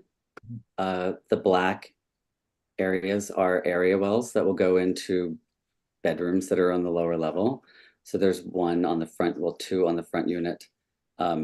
Actually, these dashed lines are them as well. Mm-hmm. So there's one on the back, this on the front, another one here, Oh, I'm sorry. The dark things are the bay windows. I'm sorry. So the legal egress are the dashed lines. So there's one here, here, here, and not one on the front. So there's a really good example of this, of project identical to this at the corner of 11th and S. Ditto did it 4 or 5 years ago. It's identical to this. It even sticks large, it goes all the way back to the alley in that situation. But if you want to see this in real life with the area wells, you can't even see them because they're obscured with landscaping. I mean, you should really go by and see that it's a very handsome, modest, subtle project. The only thing wrong on this plan, the engineer didn't know that we were doing a single door. Oh, let me use my cursor, a single door here. So he drew 2 lead walks. It's 1 lead walk that'll be there to a door, a single door with 2 doors inside of that. That's how we have 1 door on 13th, 1 on W, and then a door on the back. Okay. Can you go ahead and take this off the screen? All right, we're going to move on to community comments. We've really exhausted this. So if there are more commissioner questions, we're going to wait until after the community comments. I will reiterate, just like Commissioner Jones has said, and then I said in the beginning, we are not the judges on this. We are simply potentially voting to recommend to either support this in front of BZA. BZA will determine if they have met the legal requirements. We are not the body to determine if they met the legal requirements. That is not up to us. That has never been up to the ANC. So I frankly it won't phase me. It will not impact my vote if someone says that they didn't receive that certain letter. I would like actual substantial concerns about the project and how it will potentially impact the neighbors on that front. Okay. So Commissioner Trindade Duramo, can you go ahead and get the timer ready? If community members, if you have questions, if you don't want to be taken off of mute, you can add it into the Q&A. If you would like to come off of mute, please raise your hand, and then we will go in the order that you have raised your hands. And then you will be kept to 2 minutes. If there are questions from commissioners, I would advise you to keep them quick. We are at 9:45. So let's be mindful of that. I know this is an important project. But let's just be mindful of everyone's time here. Okay. Cedric, go ahead and take the first person off of mute. Hi, Elizabeth. You can take yourself off of mute. Thank you very much. I have a couple of questions. I understand what Mr. Rupert has indicated as it relates to the design.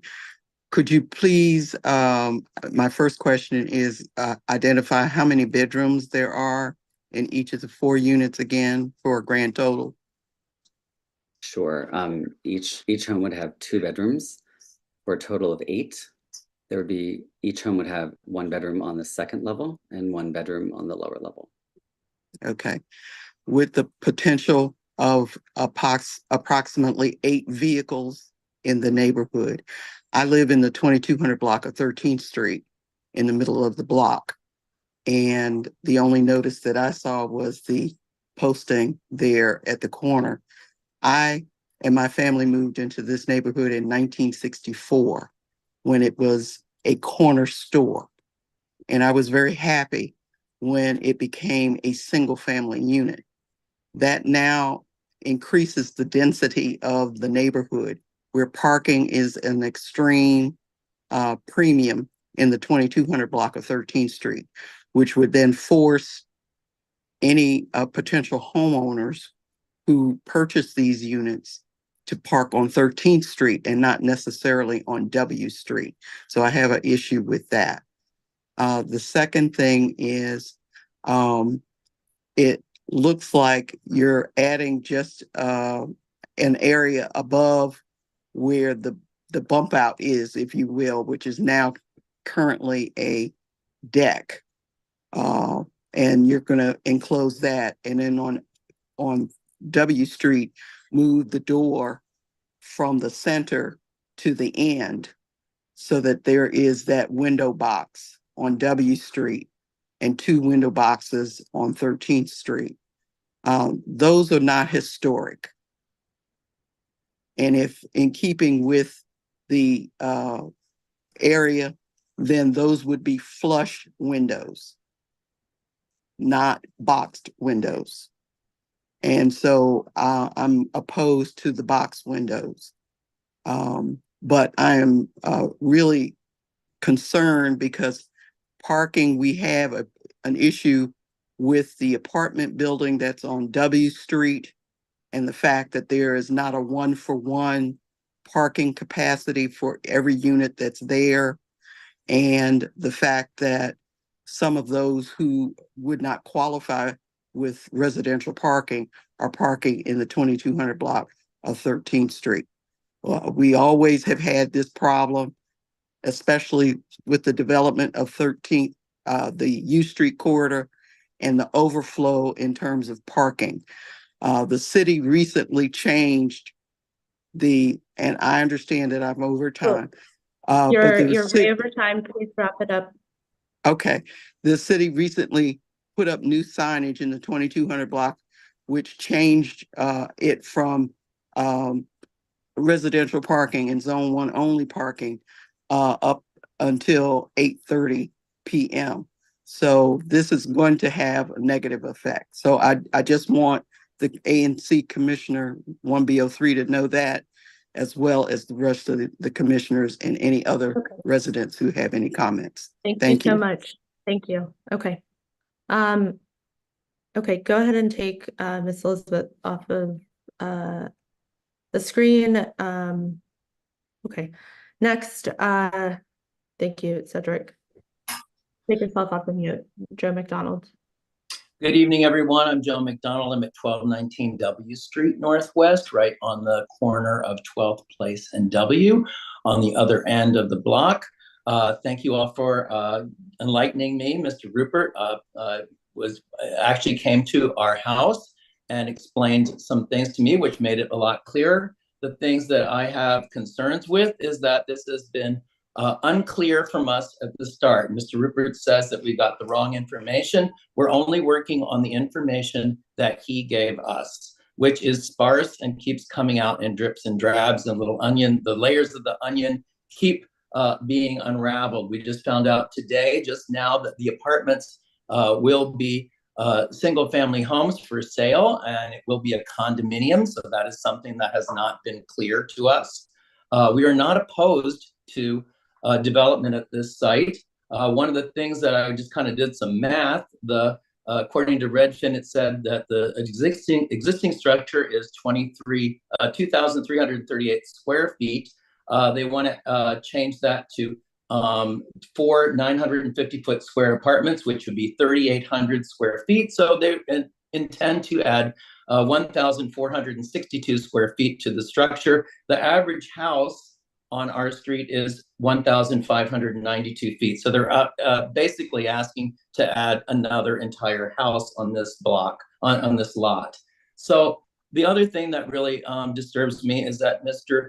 Rupert says that our neighbors feel threatened in some sort of way by our actions. All we're asking is that we get more information and be part of the process and part of the actual information that is coming out. And if he would like to approach us in goodwill, which he has not done, we are more than happy to talk to him. Thank you. Okay, next, can you go ahead and take Patrick off of mute?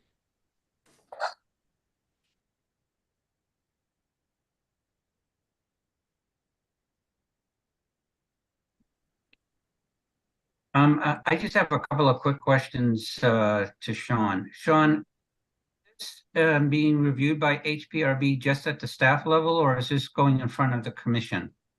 No, it's just staff level. Okay. And was that made aware to Tucker at his meeting? I did not attend that meeting, so I don't know. So there was, I'm assuming you explained to them that this was a staff review, not a. No, we didn't know that at the time of the ANC. Okay, well, that is an issue that should have been addressed. And then the second thing is relating to the BZA. Did you post your hearing notice on the building? And when did you do it? I posted it immediately right after the lawyers and the Office of Planning printed it. And okay, so that was that posted day. the same day that you went down and filed.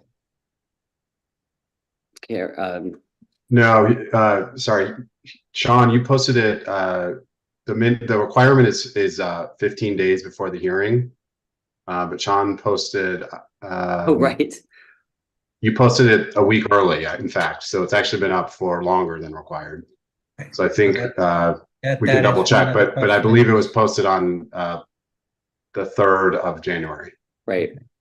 So that is. It's in the record. It's in the record. We filed an affidavit in the record. Okay, that's one of the questions that came up in a meeting that I was at, that it wasn't posted and nobody saw it. So I just normally, my understanding is developers will take pictures that have a timestamp to prove to the BZA that they in fact posted that sign at the proper time, because that's been an ongoing issue where people claim then that sign wasn't posted or it was ripped down, but if you have proof that you did it, that's the question. I send the lawyers photos twice a week with a date stamp on them since I posted it that week early. I've been doing it twice a week. Okay, that just answers my questions. Thanks. Can I reply to Joe and to the First Lady really fast? Really fast, please. All right, so to the gentleman who lives that I actually got in touch with, on the packet of information that I left him, I left my card and a handwritten note that said, please call me so that I can talk about the plans. I did that to all 3 opposition letters that day. And then I've asked the single member district member twice for what their issues were, and he wouldn't tell me until we had this meeting. And then for the lady with parking, most of the time people that buy 2-bedroom things that 1 bedroom's in the basement, it's really one person that buys that. We expect our buyers to be single people or young couples. That's really who's going to be a buyer. I will also say it's not your responsibility for the parking issues that are happening in DC. So, okay, let's keep going. Sean Evans. Just really quick, he addressed So me, so I just wanted to make if you sure. can, 20 seconds, Commissioner Sycamore. Thank you. Thank you, Mr. Rupert. And that is factually false. It's not that I have not wanted to engage with you. It's the fact that the community wanted to have that time. It's not that I wanted to wait for this meeting. I've been wanting to have meetings with you and the community. Either you or the community have not had that opportunity to do so, or there were scheduling conflicts or whatever. But please make sure you get your facts straight that I wanted this meeting. Okay. We're not debating on this this engagement. I'm responding to that engagement, so thank you so much, Chair. I am talking for both Sean as well too. We're not debating an engagement. It's not going to sway my vote, frankly. I want to hear about substance issues, even if some of us disagree. I want to hear about concerns with parking. I want to hear about those. So that is what I am personally looking for and what we need to keep to. So Sean, go ahead. Thank you. Good evening, everyone. I'll keep it really brief, and it's really just a comment in support. I've lived in the neighborhood for 12 years on 12th Street. I've studied these plans, and I actually appreciate Mr. Rupert's reference to the project at 11th and T. I see those similarities. It's a really beautiful looking project, and I think it would be a benefit to the community and all of us. I don't understand what all these concerns are, other than perhaps process, but it seems like the project itself, it's unassuming. It's only 2 levels tall, and it looks great. I fully support it. That's it. Thank you. Okay, next. Robin, you can go ahead and take yourself off of mute. Yes, I live at 2213 13th Street. I was never contacted by anybody until I got the Board of Zoning Adjustment notice. Therefore, I could not have participated in your last meeting when you voted on it. At that meeting, I believe none of the close by neighbors participated. And now there are many of us in opposition to this hearing, and to this project. And I think the ANC should give great weight to the people most directly affected by this project. The main issue for me is first historic preservation. We are one of the few fully intact blocks in the city, no infills, no facade changes. This is how it's been for well over 100 years. My other big concern is that it changes the character of the neighborhood. Adding 3 additional residences to what was a single-family residence makes a big difference. Again, the parking issues, which are difficult, the trash issues, as Mr. Rupert said, look down the alley. We already have a lot of challenges with trash. Adding the trash of 3 additional houses would just make things a lot worse. We have a rat problem. Adding that would make it a lot worse. And again, just that the closer the neighbor, the greater weight you should be giving our concerns. We like the neighborhood. We'd like it to stay as a single family intact block. I'm done. Thank you. Okay, next, Cedric. Go ahead, Todd. You can take yourself off of mute. Thank you. Yes, I'm Todd Bukowski. Actually, I'm at 2207 13th Street, immediate adjacent neighbor, separated by the alley. I'd like to just actually address a couple things that Mr. Rupert said, and he can actually rebut at the end, but please allow me to finish. Mr. Rupert said he got our number from his joint venture partner. Did he ever call it? If he can produce a phone record, I'll eat my hat. The second item, for clarification, the HRPB notices actually are notified on their public website. It was posted on their public website with the 21B 1235 notification that there were historic changes being, I guess, considered. That was posted on 10/5 by Mr. Bruce Yarnell from HRPB. So same day as your ANC hearing. So how is the neighborhood to get notified of any historic changes being requested? So I think, again, that's ANC is a little bit prejudiced in the information that they received. But anyhow, third item, letters of community support that were provided by the applicant were misrepresented. Actually, if you actually read the letters that are in the attachments, those individuals were all not even in our zoning district. Those were all came from Arts 4 district. Okay, totally different. So yes, they were cherry picked. One actually was 4 blocks away and 2 blocks over. Okay, so let's get to the context. Okay, so again, historic home, fully intact, being converted into 4 condominiums. As Ms. Herman said, Robin Herman, no infill, no facade modification. And again, the entire block, W, 13th, Florida, 12th place, totally intact historically. Again, DC Office of Planning has submitted their report to deny the variance request.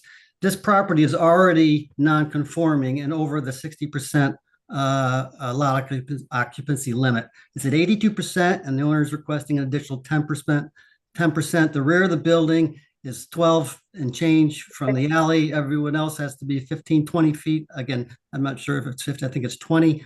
But again, this is a non-conforming property. My concern, yes, the only parking area that actually the property has outlined actually has the egress well. Again, those are going to be open pits, if you would. So that's going to be 3 feet away from the rear wall. 12 feet minus 3 feet. I'm going to have to ask you to wrap this up, please. Excuse me? Yes, I will wrap it up. If you park a car, their average car is 15 feet long, 6 feet wide. You add the 3 to open a car door, 3 for the, and then with the trash, there's just not enough room back there. I appreciate what they're trying to do. I really do. There's a rear door now. It's going to be at the rear of the property. No other property in the historic area has a main entry at the rear of the property. And just an FYI, because of the alley and the location, you can see the car and any trash container from the sidewalk. Okay, so it's Okay. viewable from the main We have given you over a minute and 47 seconds. Thank you. I thought I got 2 minutes. You had 2 minutes, and so you have had 3 minutes and 53. All right, sorry, I appreciate that. Thank you, Chairwoman. Thank you. Did you want me to reply? Let's move on to this since we just took the next person off of mute, and then you can have a few seconds to reply. I believe, though, you had already stated things prior, so I think I don't know if there was anything new. I will. I'll Anne, you can go ahead and take yourself off mute. Okay, hi. I'm Ann Herzog. I live north of the property. I live next to Todd at 2209, and I also want to address the issue of the people that were contacted and gave supporting emails, because these supporting emails, I believe, were taken into account by the ANC and thought that they reflected a positive support in the neighborhood. And if you look at the 4 emails, one is on 12th Place, which is a block from here. The second one is on 11th Street, which is 3 blocks from here. The third one is on S Street, that is 6 blocks from here. The fourth and final one, a property owner who owns a home in Harrison Square, but lives in Gaithersburg, who has a right to comment on the property. But my point is that Mr. Rupert was able to contact someone in Gaithersburg 10 miles away. And I understand he isn't obligated to do this by law, but the people that are being affected the most were not contacted and not given an opportunity to talk to the ANC in October and voice our concerns about this particular project. So I appreciate your time in reviewing this, but I do feel that it has not been honestly portrayed to the ANC. Thank you.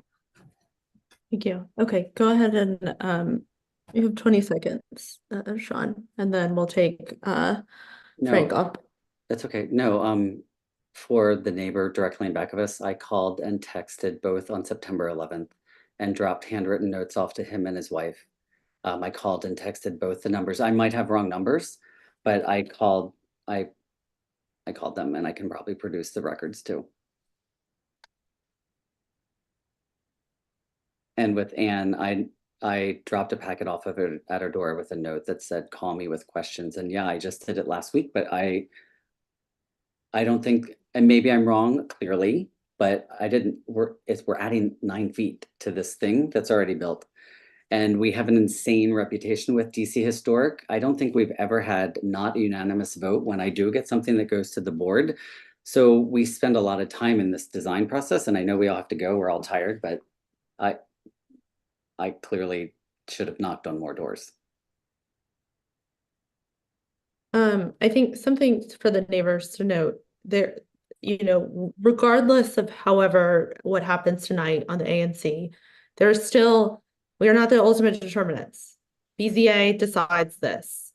You can still absolutely, and all of the commissioners can help you make sure that you can testify, that you find all of the right information for BZA. So they decide if this will be granted, if the engagement was enough, if they want to shoot it back to the ANC. This is not the end stage, whatever it is. So please know that whatever is decided tonight, there is still another shot with BZA. It's not in our hands. We do not decide what is good engagement and what isn't good engagement. We do try to ferret that out, but BZA decides legally what that is, and then they tell the developer or whoever is requesting that. Same with HPRB. We are not the Historic Review Board. I do not know what is a good facade and what isn't. So that they are the determinants of that. Frank, you can take yourself off of mute. I will be just real quick. I think that the issue at hand is that the underlining zoning, Mr. Rupert, am I correct, allows you by right to have 3 units. Am I correct? No. Oh, so you're applying for a variance No. on, no. No, we can have up to 9 units there. Oh, and 9. And Okay. not ask and not go to the BZA. Right. So we Okay, can all right. redesign this with 7 homes and not even be in this situation. Right. Yes. So my point is, I thought it was 3. You have a right to build 9 and don't have to ask anybody for 9. However, we're really just talking about 120 square feet that you're adding that extra box to on the 2nd floor. Am I correct? Yes. All right. Thank you. I think that's pretty simple. I think you have the right to do 9. You're doing 3, and it looks beautiful. So I'll just leave it at that. Thank you. We're doing 4, but we have the right. 4. Yes. Thank you. Yes. Thank you. Okay. Have a good evening. Commissioner Sycamore, you have 20 seconds. Is it possible to make a motion? Sure. So I'd like to propose a motion. I motion to postpone this agenda item, BZA case 21033, until the ANC's next scheduled monthly meeting on March 7th, 2024, or to have the ANC call a special meeting before the scheduled BZA meeting on this project scheduled for February 14th, 2024.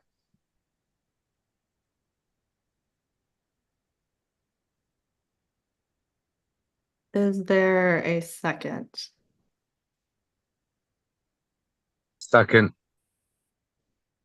Discussion? Commissioner Jones. My question is just a one of timing. Would Mr. Rupert or Mr. Kettlesick, Carrie, I apologize for not knowing how to properly pronounce your last name.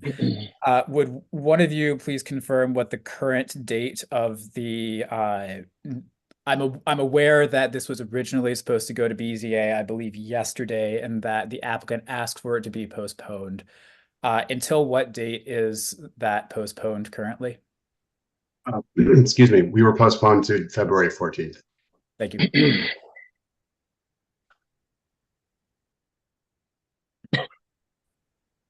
Commissioner Sycamore.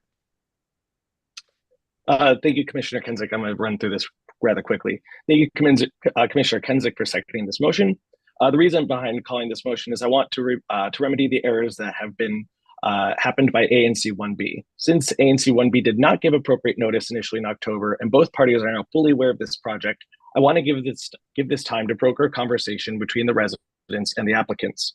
I truly believe if given the time, I can facilitate a meaningful and constructive dialogue between both parties and possibly come to a mutual understanding of the project and address any issues that are in question between these parties. Furthermore, I believe by having this dialogue, the applicant will be able to take the community feedback and possibly adjust their initial plans to not only address some of the concerns of the neighbors, but also to address the concerns of the Office of Planning, who have recommended that the BZA deny this applicant of their relief. The applicant is requesting variance relief from the zoning regulations. There's a 4-part test that needs to be met on the to be granted relief. The first part is that there is something exceptional about the building or property. And the second part is that the exceptional thing results in a practical difficulty. In this case, the Office of Planning has not been convinced that there is an exceptional situation resulting in a practical difficulty to convert the building into an apartment building. The developer could do a version of their project without relief. So, increase the building size. It is the increasing of a building size that is the issue. The Office of Planning believes that they may even be able to do 4 units without the relief, but they would not be able to do them at the size that they are proposing. For example, perhaps 4 units could be achieved without zoning relief if there were a 1-bedroom unit. That being said, we can kill multiple birds with one stone here.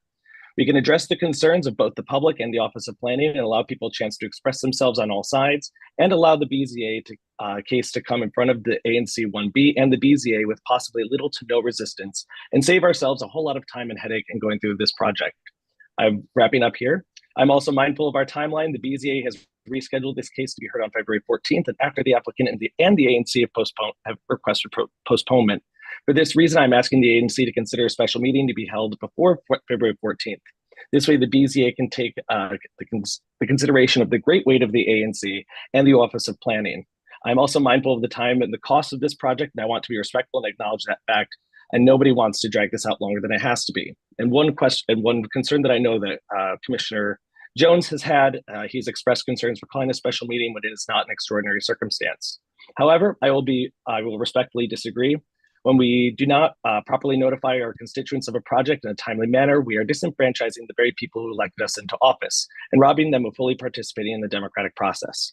I cannot think of any better reason to call for a special session rather than this.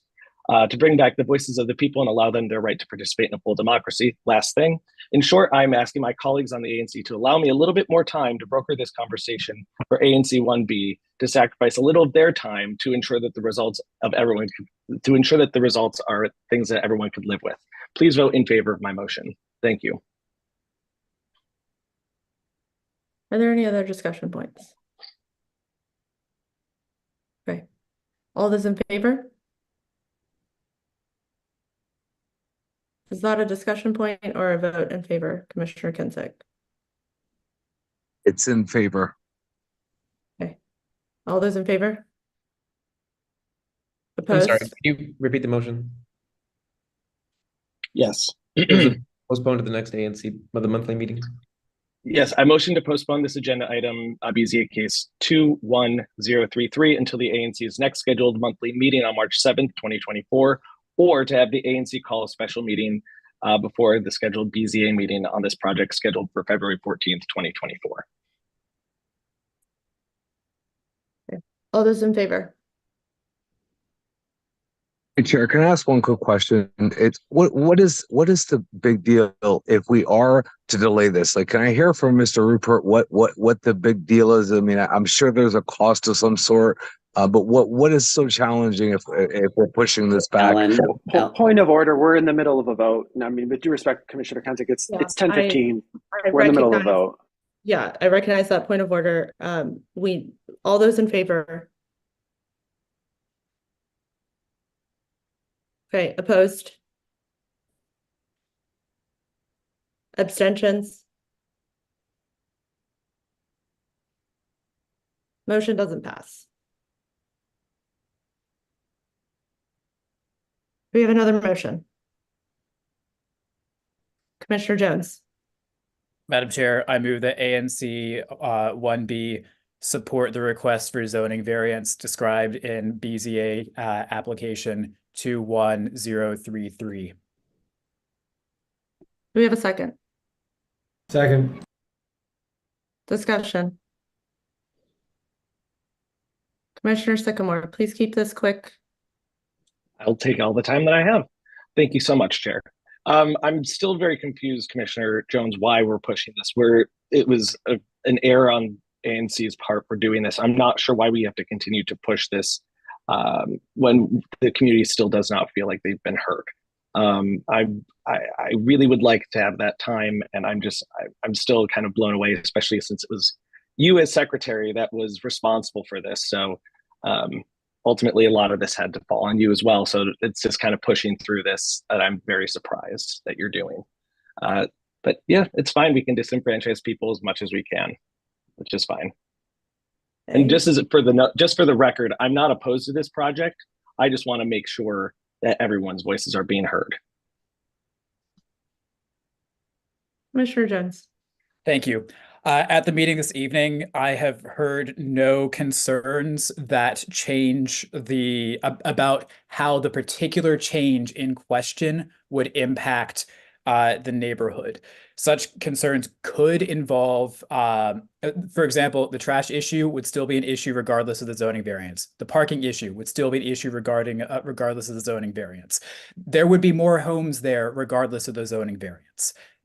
There are concerns, but they're not tied to what is actually in question here, which is the zoning variance.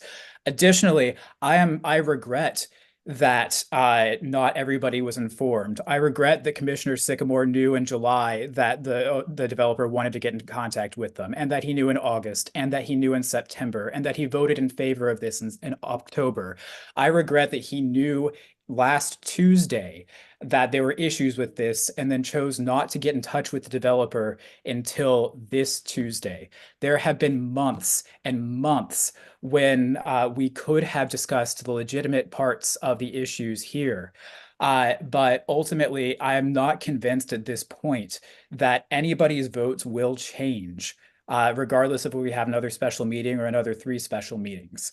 There have been opportunities and those have been missed. Ultimately, again, my vote is not because of the opportunities that we have missed or had.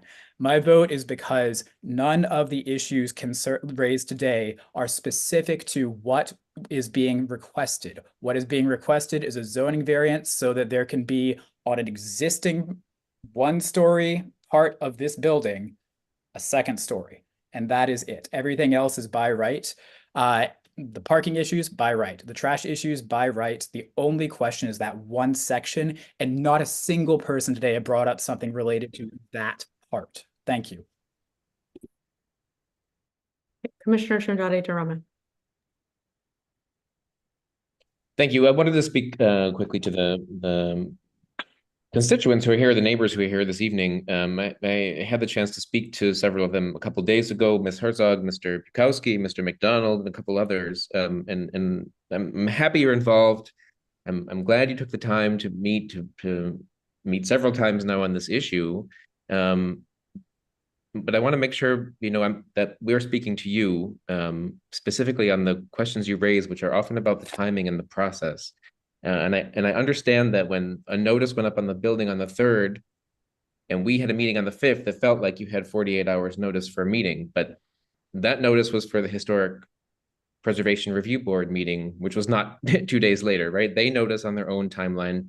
We notice on our own timelines. Our committee meeting about this project was in September. So, I understand there's a lot of moving systems and acronyms, and different boards are meeting in different departments. And I empathize with that confusion because, I'm a new commissioner. I'm learning a lot of this as well. So I think a lot of this is structural issues in the city with timelines that are not in sync. And, you're not all mailed notifications for every development project in your neighborhood. So, I associate myself with Commissioner Jones's comments about the substance. I think that, I don't have objections on substantive grounds. I don't love the way that these timelines work together procedurally, but that's also not something that the ANC can change and isn't responsible for. And, I don't want to sound like I'm passing the buck. Maybe there needs to be a different notification system set up in the city, and, let's call our council members and suggest it. But on this specific project, I think, on substantive grounds, I don't see a reason to hold it up in our hands. Like everyone has said, please attend the BZA meeting and present your substantive claims there. I, fully encourage you. Please, by all means, raise your voices there. Commissioner Kinsick. Yeah, I just want to get back to one of the comments Commissioner Tucker Jones said about the vote back in October. I can't speak for Commissioner Sycamore or the other commissioners, but I can say the reason I voted yes at the time was because I saw 6 letters, I believe it was, all in favor. And I was told that everyone in the area was discussed and everyone had agreed. So of course I'd vote yes and not vote no, because I don't live in that area. And I like to take the time and respect to listen to the people, because we are conduits of the people, and make sure we do their bidding. So, to say that, Commissioner Jones, to Commissioner Sycamore, he voted yes for this in October, I kind of find that, a little bit crazy, because the information that was provided at the time, I also voted yes. And if I knew this information at this time in October, I would have been a no vote at that time. I'll yield back my time to Commissioner Sycamore. Thank you. 20 seconds, Commissioner Sycamore. So just to quickly address Commissioner Jones's points about me and not being notified, I believe it is in our bylaws, bylaw 2.5.3.3.3. This is the committee chair shall notify the appropriate commissioner of a project when being proposed in a single member district. I don't recall any sort of email from you directly, whether or not that actually, excuse me, I'm still on my time, so I'd like my more time.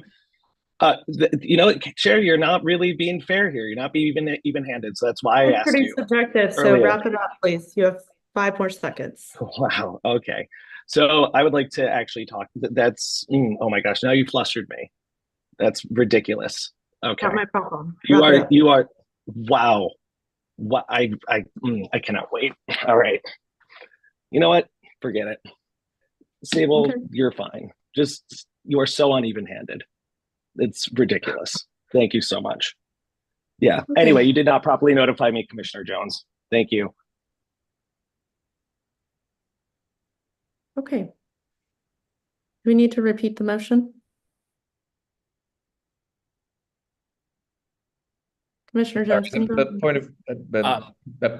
Point of personal privilege. I mean, can Commissioner Jones confirm, or I mean, I feel like he had something to say there, and sorry, I wasn't ignoring it. Just he didn't raise his hand, so that's fine. Yeah. So I don't think anything I say will change a vote. So I will just repeat the motion. The motion that I made and that I believe was seconded is that the ANC support BZA case 21033. Okay. All those in favor? Opposed? Aye. Abstentions? Motion passes. Thank you. Okay. Thank you everyone for joining us. Again, this is not the end of it. If there are questions on how to join BZA, any of the commissioners on today will absolutely help to join BZA. We will make sure BZA gets the letter.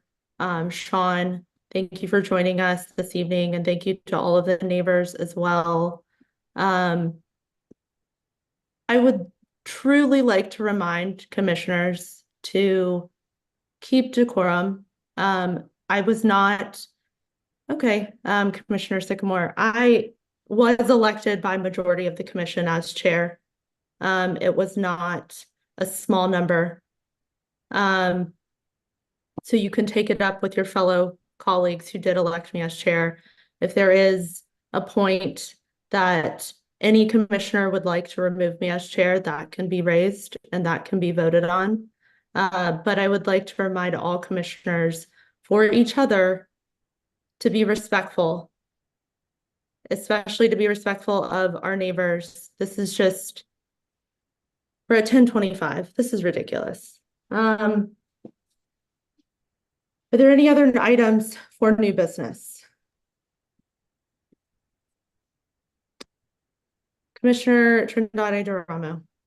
I would like to move that the commission recommend that the Committee on Zoning, Preservation and Development consider developing a set of guidelines or best practices, and maybe these exist somewhere and they can borrow them from elsewhere in the city, regarding announcements related to development projects in single member districts, and best practices for commissioners to make neighbors aware when notices come across our desk. That can be HPRB notices, BZA notices. As I said before, I'm a new commissioner. I'm learning these systems, and I understand the frustration of neighbors. And I'm seeing that there are not conduits maybe to everyone who would like to express an interest if they happen to miss a piece of paper on a door or something. And I know that we as commissioners do receive notices when matters in our SMDs come up. So I think it'd be nice if ZPD could lend some of their expertise, develop a short little, maybe suggested timeline workflow for commissioners to reach out to neighbors when they're noticed. Yeah, I don't think we need a motion or anything. I think Commissioner Jones, if that's something that you can take up, I think it's a worthwhile cause. I think this is a very confusing process across the board. And it's kind of trial by fire. You kind of have to experience some of these pain points before you realize where the pitfalls are and how to notify. I would encourage, I know we all receive a lot of emails, but for commissioners to respond to the emails, again, if there is a point where constituents feel like they're not heard, feel free to email back. I know it's annoying, but a lot of us do receive a lot of emails. So I think that's good. I think Commissioner Jones, if you're willing to take it on, I'm willing to help plot out that process. And I'm sure, I don't know if Mr. Patrick Nelson is still in attendance. I think he could help with that as well too. That's who at least I learned a lot from. So I think that's a great point. So thank you for bringing that up. Are there any other items for new business? Are there any additional comments? Hearing none, I adjourn this meeting at 10:28 p.m. Thank you, everyone.